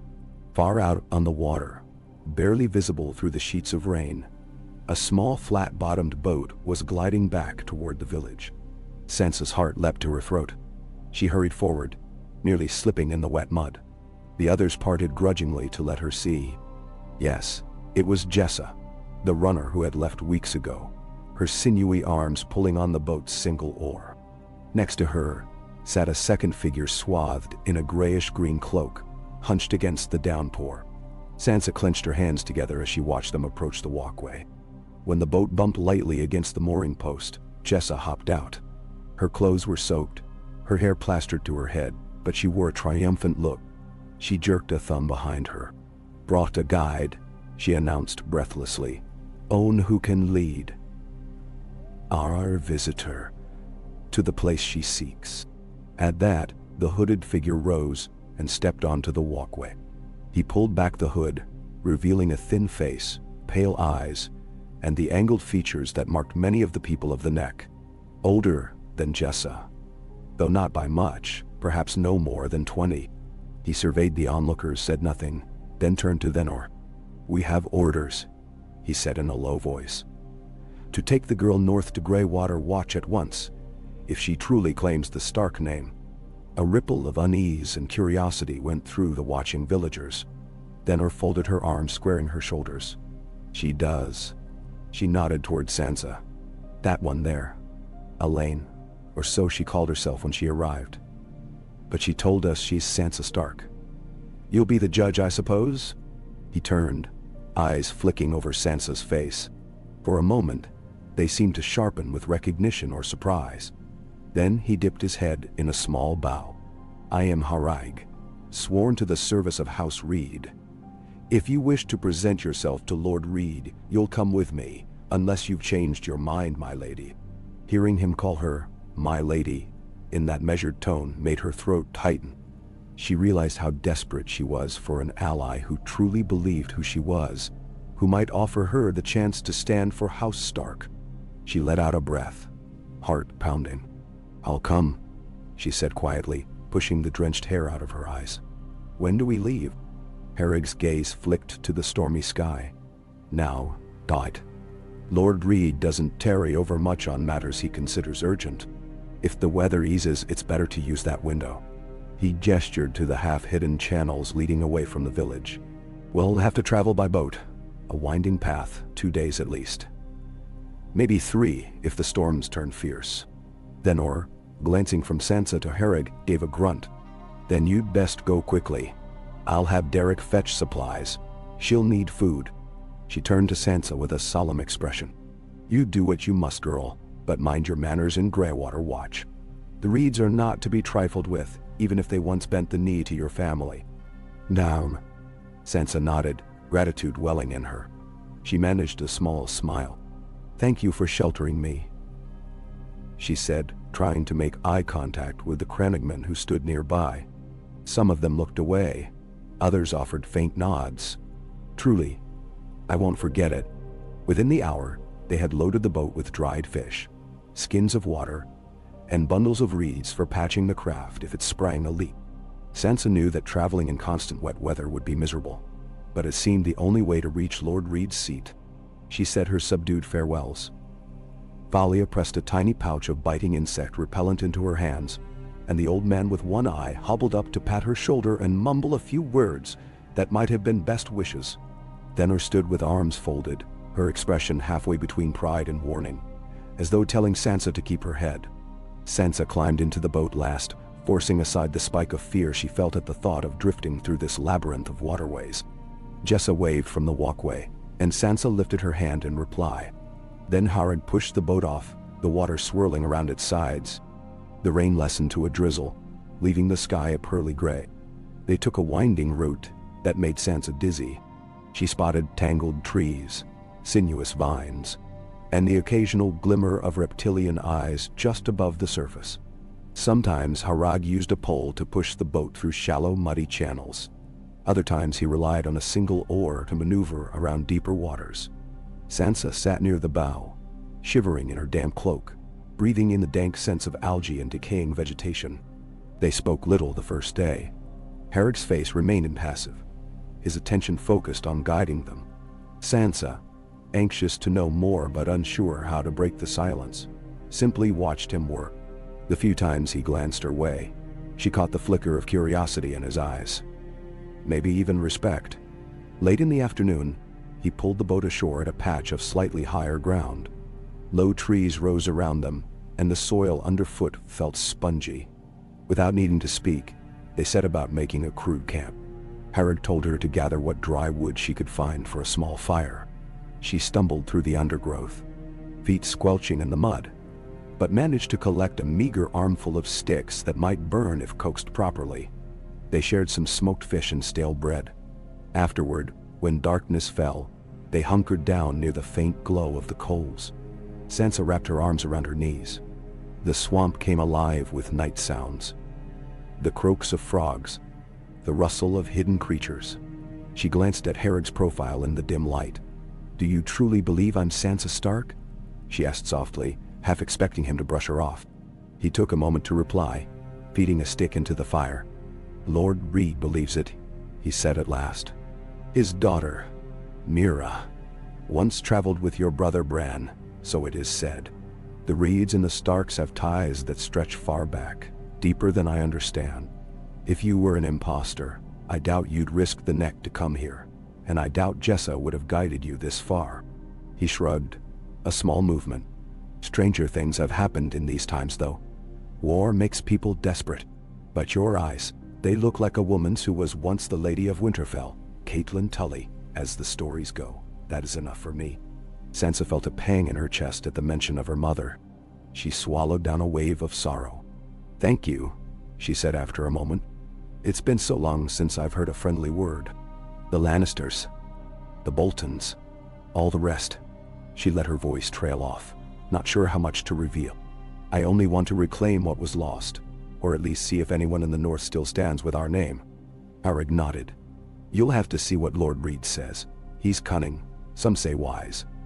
If he thinks there's a chance to restore House Stark, he'll do all he can. If not, well, you'll still have some measure of shelter. He's not a cruel man. She turned away from the fire, staring at the black outline of the marsh. Why do you serve him? She asked, trying to piece together the loyalties in this land. I was born to the neck, Harrig replied, and my people have served the Reeds for generations. They keep us safe, hidden from outsiders who'd take our land or drive us out. Greywater Watch is a refuge in these uncertain times. Sometimes that's enough. Sansa nodded. She sensed that prying further might make him clam up, so she let the conversation drift into silence. The warmth of the small fire lulled her. The day's travel had exhausted her. She dozed off, only to jolt awake a few hours later when a splash sounded nearby. Harrig was on his feet, spear in hand, eyes scanning the darkness. After a tense moment, they glimpsed a reptilian shape sliding off the bank and vanishing beneath the water. Sansa felt her pulse hammer, recalling the lizard-lion stories. Eventually, the hush returned, and they slept in fitful shifts. Morning arrived with a pall of mist so thick it felt like wading through clouds. They loaded the boat again, poling onward. Hours blurred together as they wove between stands of cypress and low, vine-choked shrubs. The swirling fog made it impossible to tell direction, but Harrig seemed sure of his path, checking landmarks, a leaning tree here, a rock formation there that Sansa would never have noticed. She tried to keep her mind from wandering to dreadful possibilities. Would Lord Reed welcome her, or would he see too much risk in harboring a Stark? She also wondered about her sister, Arya, and her brothers, Bran and Rickon. If Mira was with Bran, or once had been, could Lord Reed share some news? A tiny spark of hope fluttered in her chest at that thought. They stopped in midday for a brief meal of dried crayfish and a sip of water. Harrig lifted his face to the sky, sniffing the air. We're close, he murmured, half to himself. Another hour passed before Sansa noticed the current shifting, the boat gliding into a deeper channel that looked more like a moat than a natural waterway. The trees on either side grew denser, their branches intertwined overhead, letting only sparse sunlight filter through. Occasionally she saw lumps of stone protruding from the water, ruined walls, or perhaps half-sunken battlements. It was impossible to tell. The entire place felt half dream and half mirror, reflecting shadowy shapes on the water's surface. Then, through the thick tangles, she glimpsed towers rising out of the swamp. They were low and misshapen, built of dark stone that glistened with moss. The angles seemed slightly off, as if the foundations had shifted over time, making the towers tilt. Low wooden walkways connected them, some with rope railings. Curtains of vines hung across portions, blending them into the surrounding growth. Her breath caught. She could not say whether it resembled a fortress or a living creature hidden by the bog. In a sense, it reminded her of a story Bran once told. A castle that could move, never in the same place twice. Greywater Watch. Harrig nodded toward the structure. There, he said simply. He guided the boat to a small dock that jutted from a mound of earth ringed by sharpened stakes. A handful of armed crannogmen stood waiting, spears in hand. They stepped forward as the boat bumped the dock, letting Harrig tie it off. Then one man extended a hand to help Sansa climb out. She could feel their eyes upon her, measuring and wary. Harrig exchanged brief words with them, too low for her to hear, and then beckoned for Sansa to follow. She walked behind him over a spongy path of logs, approaching a squat hall that sat nestled between two of the leaning towers. The entire place felt alive with hidden watchers. She thought she glimpsed movement behind a half-lowered gate, a flash of eyes peering from the gloom. The call of a bird overhead startled her, and she glanced up to see a hawk perched on a beam. Something about the hush here carried a weight of secrets. Inside the hall, the lighting was dim. Narrow windows let in slices of daylight, illuminating a floor covered in woven rushes. Wooden pillars rose to a slanted ceiling. At the far end stood a dais not unlike those in southern halls, though simpler, carved from the stump of some massive old cypress. Torches flickered, and their smoke mingled with the smell of peat. Sansa's heart thudded when she saw a small group of men and women gathered there, each clad in the muted greens and browns of the Crannog folk. One of them stepped forward. He was of medium height, lean, his hair gone mostly gray. He wore leather bracers, adorned with small carved sigils of House Reed, the black lizard lion on a green field. His eyes were keen, set deep in a weather-lined face. He approached slowly, giving Sansa a careful once-over. She realized with a jolt that this man must be Howland Reed, Lord of Greywater Watch and father to Mira and Jojen Reed, the same family that had once journeyed with Bran. She inclined her head in a respectful half-bow, unsure if she should curtsy in the Boglord's hall, or if that would be out of place. "My lord," she said, her voice trembling slightly. He studied her for a moment longer, expression unreadable. Then he inclined his head in return. "You have come far," he said quietly. "Harik says you claim to be Sansa Stark, daughter of Eddard and Catelyn. My friend, your father, was a man of honor. If you are truly his blood, you have my protection here. But I must know all that has befallen you, to judge if your cause is one I can rally behind. Will you tell me?" Sansa took a moment to steady herself. The presence of Howland Reed felt like a threshold she had crossed. He had known her father, fought alongside him, and in that shared history lay the flicker of trust she desperately needed. She nodded, swallowing the knot in her throat. "I will," she said. "I'll tell you all that I can. I only ask for your patience, for it's a long and painful tale." Lord Reed gestured for her to follow him to a corner of the hall where a small brazier glowed. He offered her a seat on a carved stool, then settled onto a bench across from her. Some of his folk lingered at a discreet distance, watchful. Harik stood nearby, arms folded, as if prepared to confirm or deny her every word. Sansa inhaled shakily and began her account. She started with the last moments in King's Landing after Joffrey's poisoning. How the city had become a trap. How she had fled with no real plan beyond escaping Cersei's wrath. She spoke of her lonely days on the road, the times she nearly starved or died of exposure, the people who had aided her along the way, Griya and Kevin in their broken tower, the Crannogmen who sheltered her while awaiting the runner's return. She spared no details about her desperation, her fear, the humiliations of begging for scraps in out-of-the-way places. Only when she reached the events preceding her flight, her father's death, Joffrey's cruelties, and the final chilling knowledge that the Boltons held Winterfell, did she falter, tears burning her eyes. Lord Reed listened without interruption, brow furrowed in concentration. Once or twice he asked her for clarity. Who had helped her, which road she had taken, how she had managed to evade pursuit.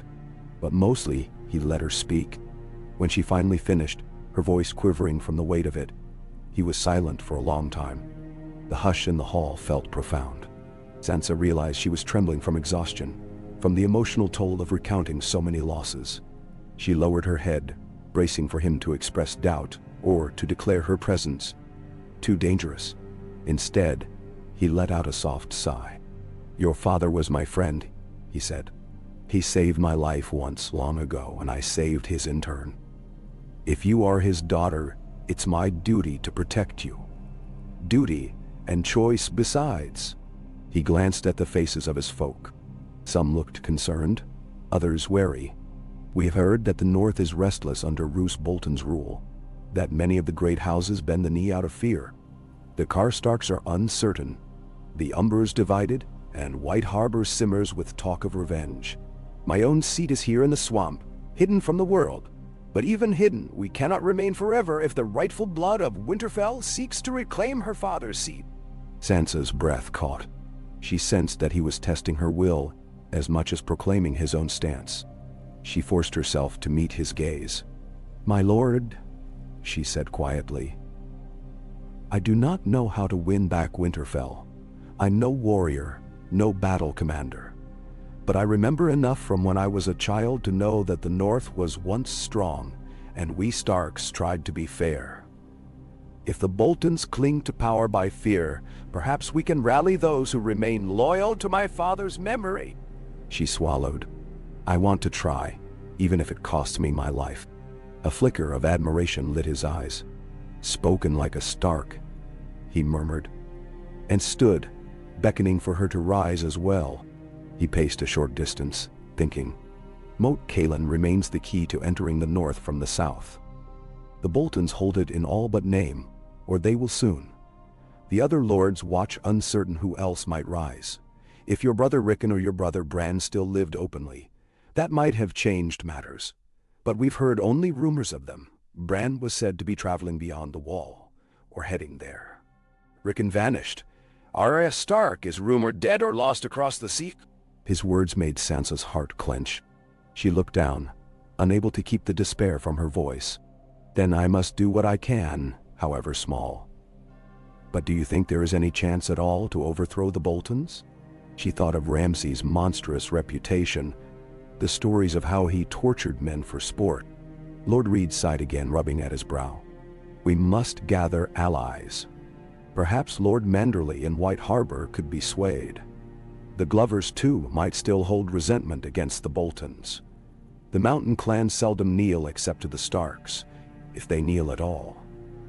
But to approach them all, that will require discretion, cunning, and secrecy. He turned, gazing at her with a searching look. Are you prepared to walk that path, Sansa Stark? It won't be easy or quick. We cannot march an army across the neck and lay siege to Winterfell without first knowing who will stand with us. She straightened her spine, remembering her mother's fierce resolve, the quiet steel in her father's nature. I am prepared, she answered softly. I have nothing else left to lose, and this is my home we speak of. He offered a small nod, as though that answer sufficed. The onlookers exhaled, shifting in place. Harrig, still nearby, gave Sansa a nod of approval.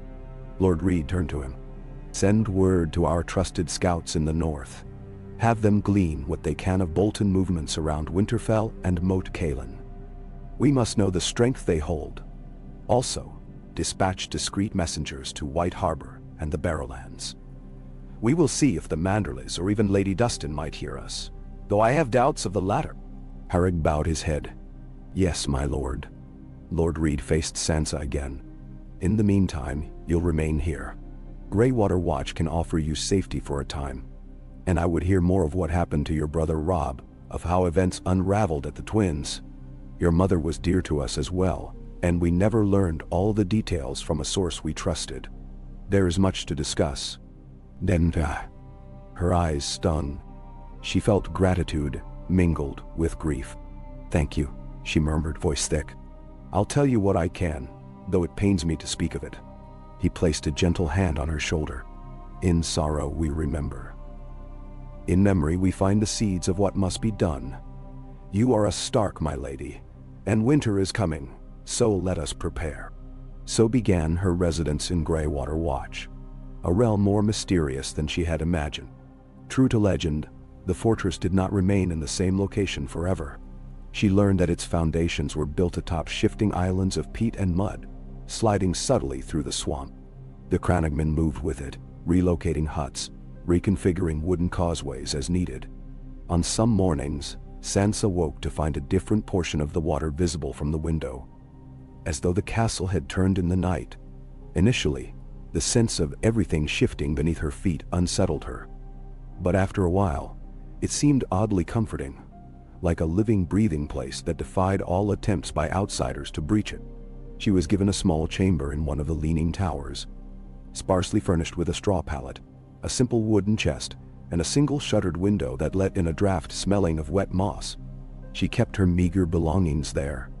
The tattered cloak, the few extra garments the crannogmen gave her. Often, she spent her mornings near the courtyard at the center of the fortress, helping the cooks prepare fish or chop onions if they needed an extra hand. She overheard bits of conversation from passing guards or scouts, always listening for news of the north. Some said Ramsay Bolton had taken to calling himself Lord of Winterfell, though the common folk cursed his name. Others whispered that the Ironborn might raid the coast again, complicating everything. Rumor and speculation swirled, as intangible as the mist that blanketed the swamp. Most evenings, Lord Reed summoned her to a small solar in the largest tower, where he asked countless questions about her life in King's Landing. what she knew of the Lannisters' alliances, who might have reason to poison Joffrey, which lords were rumored to despise the Boltons. At times she felt drained by his inquiries, forced to recall painful details. But she answered as best she could, knowing that each morsel of information might be vital in forging alliances. Occasionally, other Crannogmen joined them, a stern woman called Mora, who commanded scouts, a wiry man named Davin, who had traveled the north in disguise. They discussed strategy in hushed tones, speculating on how to contact the likes of Wyman Manderley without alerting the Boltons. Sansa felt a flicker of hope each time they spoke of potential allies. If the Manderleys still harbored loyalty to the Starks, then White Harbor might provide ships, supplies, and a show of force. If the Umbers or the Glovers could be roused, so much the better. But Lord Reed always reminded her that they needed proof the Stark line lived, proof that a genuine Stark stood ready to reclaim Winterfell. Word had spread that Arya was gone, that Rickon and Bran were presumed dead. More than one Northman might scoff at the idea of Sansa, known once as a southernized lady, betrothed to Joffrey, then wed to Tyrion, suddenly reappearing. Some might consider her tainted by Lannister ties, or suspect her of trickery. It was not enough to simply declare herself. They would need a symbol, some rallying cry, to break the Boltons' grip on the North's heart. Lord Reed believed it could be done, but only if handled with utmost care. She tried to set aside her personal grief and guilt, focusing instead on the tasks before her. She practiced reciting the genealogies of the northern houses, reminding herself of which branches might still hold alliances. She memorized the known ports and roads that might be used by messengers. Sometimes she felt overwhelmed, uncertain if she possessed the cunning or the strength to play such a pivotal role in a conflict that might decide the North's fate. But each time doubt gnawed at her. She remembered the faces of her father and mother, the day she had prayed in the Godswood as a child, how she had once dreamed of being a queen. Now she might become a queen not in the sense of glittering crowns and southern finery, but a queen for her people's sake, a caretaker of a battered homeland. Days turned into weeks. The scouts sent by Lord Reed filtered back with news in dribs and drabs. Moat Cailin was under the watch of Bolton men, though not heavily garrisoned. White Harbor was flush with new trade, but the rumors of Lord Manderley's discontent with the Boltons persisted. The old man's son had died at the Red Wedding, and many believe he secretly burned for vengeance. The mountain clans roamed near the foothills, ignoring the Boltons' summons to come pay homage, which was a small sign of defiance. That said, House Dustin and others in the Barrowlands seemed content to kneel and do nothing. Meanwhile, the Karstarks were in disarray since Lord Rickard Karstark's execution by Robb died. No one knew where their loyalties lay now. In the evenings, Sansa sometimes walked alone along the ramparts of Greywater Watch, feeling the wooden boards shift and creak beneath her. She gazed at the pale moon overhead, remembering the vantage point from the battlements of Winterfell. How she used to watch the night sky with Arya, teased by her sister's impatience. Every memory felt like a needle pricking her heart. She prayed, silently, that Bran and Rickon might yet be alive, that Arya might have escaped the realm's turmoil. Hope was her only solace. In quieter moments, she considered her own vulnerability. If the Boltons discovered her location, or if word spread too widely that she claimed the Stark name, assassins might slip through the swamp, or the Lannisters might dispatch mercenaries. The thought haunted her dreams. But Lord Reed's people were skilled at hiding.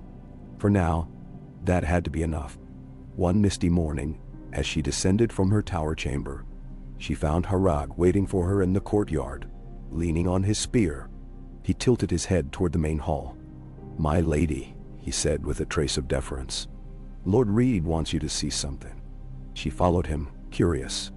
Inside the hall, she found a group of Crannogmen gathered around a table where a rough map of the north was laid out, drawn on thick, cured hide. The lines were somewhat crooked, but Sansa could make out the shape of the land, the course of the White Knife River, the location of Winterfell, the swath of territory known as the Dreadfort, Moat Cailin on the next border, and other notable points. Lord Reed stood over it, his brow knitted in concentration. When he saw Sansa, he beckoned her closer. "Our scouts near the White Knife have returned," he said quietly. "They claim Wyman Manderley's men have been traveling to and from Bravos for supplies, and the Lord himself is rumored to be hosting envoys from the Lannisters to discuss trade, though he may be playing them for fools." His finger tapped White Harbor's depiction on the map. "If we can get a letter or a messenger to him privately letting him know you're alive, he might do much on your behalf." Sansa's pulse quickened. "Will he believe it?" she asked. "What if he thinks it's a trick? Or if the Boltons intercept the message?" Lord Reed's eyes were thoughtful. "That is the risk. We'll craft a secret cipher, referencing details only Lady Catelyn or Lord Eddard would know. Things about your house that could not easily be forged. If Manderley recognizes the truth, he will send a sign. If not, well, we must be cautious." His gaze flicked to Sansa. "We'd like you to help write the letter. Include any personal memory of White Harbor or something your mother told you about him, so that it cannot be dismissed as a lie." Sansa's heart fluttered. She had never considered that her knowledge of courtly letters and family histories might become a weapon in this battle. "I'll do it," she said, mustering confidence. "I remember that once Lord Manderley visited Winterfell during my father's name-day feast. I can describe his presence there in some details only he would recall." A small approving smile touched Lord Reed's lips. "Good. Let us hope he remains half the man we believe him to be. Harag will take the letter. He's to pose as a traveling fisherman seeking new markets, and he'll go accompanied by 2 or 3 others, no more. A large party would draw suspicion." Sansa swallowed, anxiety and excitement mingling in her veins. "When do we begin?" "Today," Lord Reed replied. "We must move quickly. Each day that passes is another day the Boltons tighten their hold. Soon the snows will deepen, making travel near impossible." He slid a quill and a small pot of ink toward her. "Come, let's compose the letter." She took a seat at the table. Harag and a few of the other Crannogmen hovered nearby, while Lord Reed stood at her side, occasionally guiding her. She wrote carefully, choosing each word with precision. She introduced herself, recalling a warm memory of the feast at Winterfell, speaking of the wind chimes that Manderley's men had gifted to Lady Catelyn, how they played a strange but lovely melody in the winter air. She included coded mentions of the fish pies Manderley had boasted were the finest in all the north, something no Forger would think to mention. She addressed him with courtesy, but kept the tone urgent. The gist was clear. Sansa Stark lived. She was in the north, and she needed his help. She wrote that only with the support of loyal houses could the north be free of those who had betrayed her family. At the end, she scrawled the words that her father had once taught her to sign letters with, a small flourish shaped like the outline of a direwolf's head. Her hand shook slightly, but she pressed on. When she finished, Lord Reed studied it, nodding approval. He then added his own small note in the margins, the cryptic stamp of House Reed's seal, and some archaic phrases that presumably served as further authentication. Sansa folded the letter, and Lord Reed pressed a bit of warm wax onto it, imprinting his sign. Harag took it reverently. He slipped it inside a waterproof pouch that would hang beneath his clothing.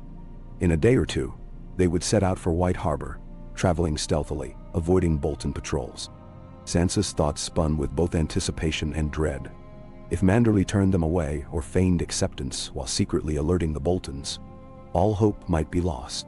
But if he rose to the call, it could be the beginning of a rebellion that would topple House Bolton and restore House Stark. The next few days passed in a swirl of activity. Harag and his companions gathered trade goods, bundles of smoked fish, baskets of swamp herbs, enough to look convincing as merchants, while ensuring none of the goods would attract undue scrutiny. Sansa spent her free hours trying to steel herself for the next step, though in truth, she could do little now but wait once more. Lord Reed continued to question her about every detail of life in the Red Keep, hoping to glean any advantage. She told him of the courtiers who might be bribed, the ones who listened at doors, the few who harbored old grudges. She found herself recalling how Tyrion Lannister had tried to be kind to her, in his own way, which left her with an uneasy swirl of emotions. Tyrion was no friend to the Boltons, but he was a Lannister, and for some in the north, that was enough to hate him. She wondered if she would ever see him again, and if so, whether it would be as enemies. There was no easy answer. On the morning Hareg was to leave, the entire fortress seemed to hum with tension. Sansa joined Lord Reed on one of the walkways that overlooked the swamp, watching as Hareg and 2 crannogmen slid into a narrow boat loaded with straw baskets. Hareg caught Sansa's eye, giving a respectful nod, then took up the pole to push away from the dock. She pressed a hand to her racing heart as she watched the boat vanish into the gray mist. In that small craft lay her letter, her plea to Lord Manderley. It felt like half her soul departed with it. If their mission succeeded, the door to retaking Winterfell might open. If they failed, or if the letter never reached Manderley, the dream could die here in the swamps, unfulfilled. She turned to Lord Reed.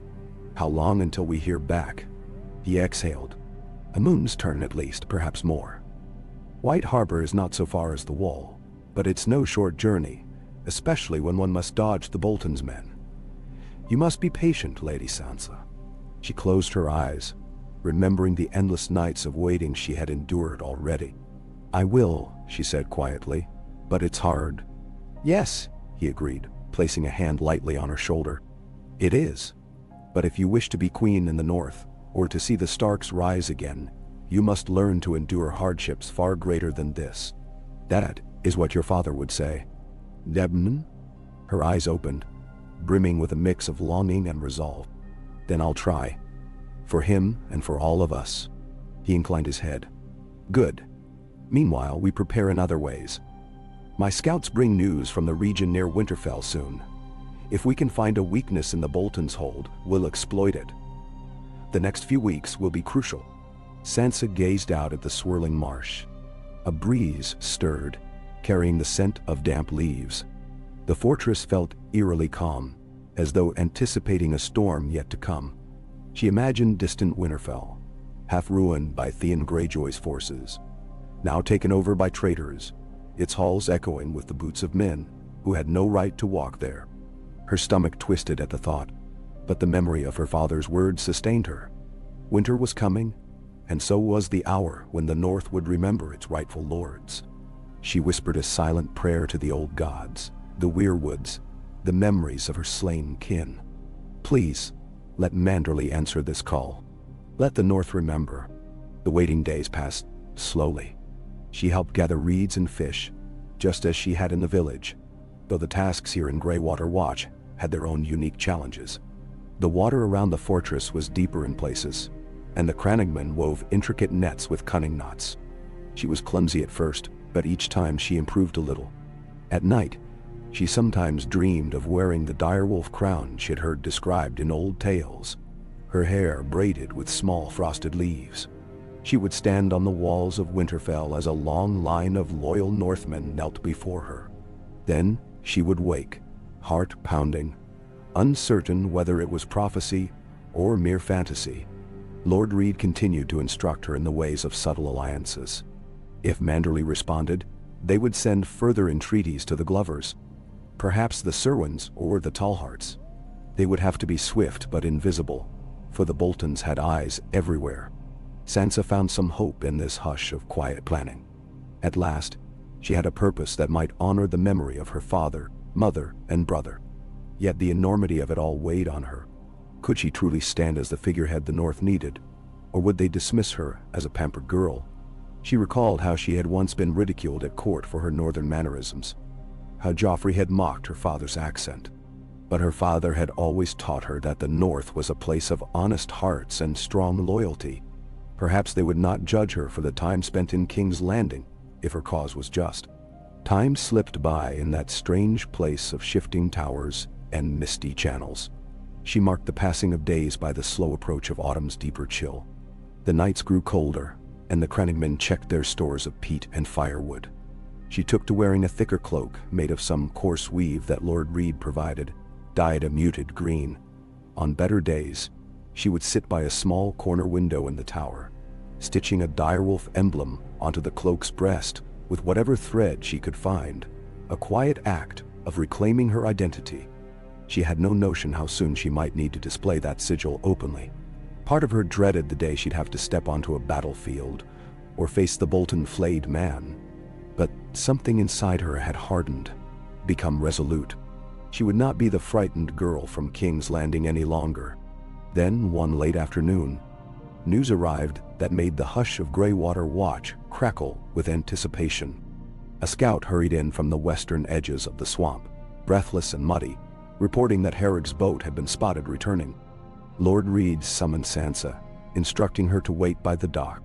Her pulse raced as she made her way there, scanning the horizon for any sign of movement. The watery channels lay still, reflecting a sky tinged with gold as the sun sank lower. Suddenly, she saw a faint ripple. Then the prow of a small craft emerged from between two half-submerged trees. Harrog stood at the helm, guiding the boat with sure strokes. Sansa's heart soared, but she kept her composure, not wanting to betray too much excitement in front of the crannogmen stationed nearby with spears and watchful eyes. When Harrog finally brought the boat alongside the dock, Sansa saw that one of his companions was missing. The other man lay against a sack of reeds, a bandage wrapped around his arm, his face pinched with pain. Harrog's expression was grim, exhaustion etched into the lines of his face. He murmured orders to the crannogmen who rushed forward, lifting the wounded man out. Sansa hovered, anxiety gnawing at her. Had they been ambushed? Had the Bolton men discovered them? At last, Harrog turned to her, fishing in his tunic for something. He drew out a small leather pouch, handing it to her with steady hands. "We made it to White Harbor," he said quietly, glancing around to ensure no one else overheard. "Got out again, though not without trouble. Manderley's men are half loyal to the Boltons, at least openly. But we managed to meet the Lord himself in private. He gave us this." Sansa's hands trembled as she opened the pouch. Within lay a sealed parchment, its wax pressed with the sigil of House Manderley. A merman with a trident. The sight made her breath catch. She looked up at Harrog, hardly daring to breathe. Does he believe me?" Harrog gave a short, tight nod. "He does. He sends his respect to the daughter of Ned Stark, and he says the North remembers. Beyond that, I can only guess what's in that letter." "Well." She hugged the pouch to her chest, a flood of relief and emotion welling up. Then her gaze flicked to the wounded man. "What happened?" Harrog's face darkened. "We were stopped by a patrol outside White Harbor, Bolton men in service to the Dreadfort. They demanded to search our boat. We talked our way past them, but not before one of them got suspicious. A fight broke out. We lost old Colin. He died before we could push off. Torm here took a spear to the arm. We had to slip away under cover of darkness." He exhaled heavily. "We almost didn't make it back." Sansa felt a pang of guilt and sadness. These men had risked their lives to deliver a letter on her behalf. She clutched the pouch tighter, tears threatening. "I'm sorry," she whispered. "I wish." Harrog's gaze softened for a moment. "He knew the risks," he said. "We serve Lord Reed, and by extension, you. If this is the way to free the North, men like old Callan would say, it was worth dying for." He gestured for her to go. "Go on, read your letter with Lord Reed. We'll handle Torm's wound." She nodded, throat tight, and hurried from the dock into the fortress. She found Lord Reed in the same hall, now dimly lit by torches, the shadows lengthening across the walls. He looked up at her approach and saw the pouch in her hands. Without a word, he motioned her to follow him to a private alcove. Her hands shook as she broke the wax seal on the parchment, unrolling it carefully. The script within was broad and confident. "To Sansa Stark, daughter of Lord Eddard Stark and Lady Catelyn Tully, rightful scion of Winterfell. Your letter reached us in secrecy. In it, I found tokens and memories no impostor would know. My house has not forgotten the bonds we shared with House Stark. Though the Boltons currently hold dominion in the North, their rule is built on blood and treachery, not on the love of the people. White Harbor stands ready to do its duty when the time is right. I pledge my hidden support, though I must still appear loyal to the Iron Throne for now. Send word when the sword must be unsheathed, and I shall raise the Merman banner for the daughter of Ned Stark. Tell your guide and protector, Lord Reed, that we remember the old alliances. The North remembers. Your father's honor lives on in you. Signed, Lord Wyman Manderley, Warden of the White Knife. Lord of White Harbor. Damerowon? Sansa read it twice, tears brimming, then passed it to Lord Reed. He scanned it, a slow smile tugging at the corners of his mouth. We have our ally, he murmured. A powerful one. Manderley can field many swords if he chooses. He looked at Sansa, nodding respectfully. Well done, Lady Sansa. This is but the first step, yet it is a step none have managed since the fall of Winterfell. She gripped the letter tightly. First step, she echoed, a surge of fierce hope blossoming in her chest. Old Colin had died bringing this to her, but his sacrifice meant they now had a chance, a genuine chance, of gathering an army, or at least enough support to challenge the Boltons. She could almost imagine the day when she might walk into Winterfell's great hall, not as a captive, but as the heir to her father's legacy. Lord Reed called for Harag to join them, ignoring the protests of the Crannog women who wanted him to rest first. When Harag arrived, looking battered but unbowed, Lord Reed clapped him on the shoulder. You've done great service to House Stark, he said. I'm sorry for the men we lost. Their families will be honored. He handed the letter back to Sansa. Keep this safe, my lady. We must plan our next move carefully. A single misstep, and the Boltons will know what we intend. Sansa nodded, folding the parchment. She gazed at Harag. Thank you, she whispered again, voice trembling with sincerity. I won't let their sacrifices be in vain. Harag bowed his head. We'll follow wherever this leads, he said gruffly. Lord Reed indicated the map on the table. We must weigh our options. Manderley will wait for our signal, but it cannot be too long, or his position in White Harbor might become precarious. Meanwhile, we can attempt to contact the mountain clans, though that is trickier. We'll see what can be done.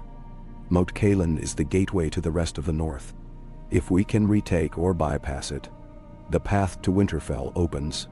But the Boltons aren't fools. Nanda Sefstustend. Sansa stepped forward, her hand resting on the edge of the map. I'm ready, she said quietly. Whatever tasks you give me, I'll do them.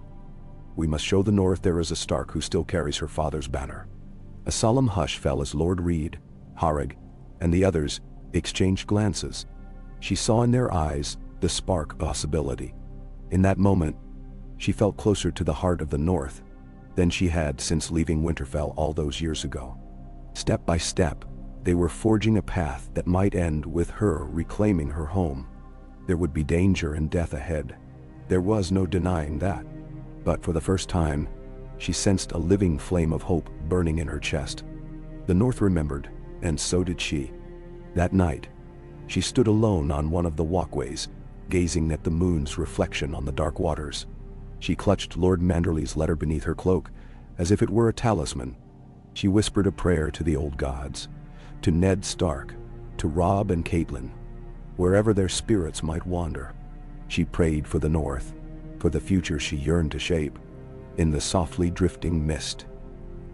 She almost imagined she could hear their voices, warm and resolute, urging her onward.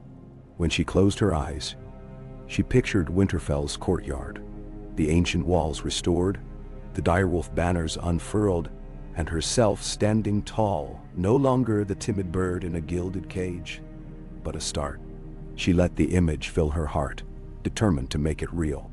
For the first time in a long while, as the swamp breezes stirred her hair, she felt she was precisely where she needed to be. She turned from the walkway and made her way back toward the hall, each step measured yet firm, resolved to face whatever trials lay ahead. She was Sansa Stark, and if the gods were kind, the Boltons would soon learn that the North truly remembered.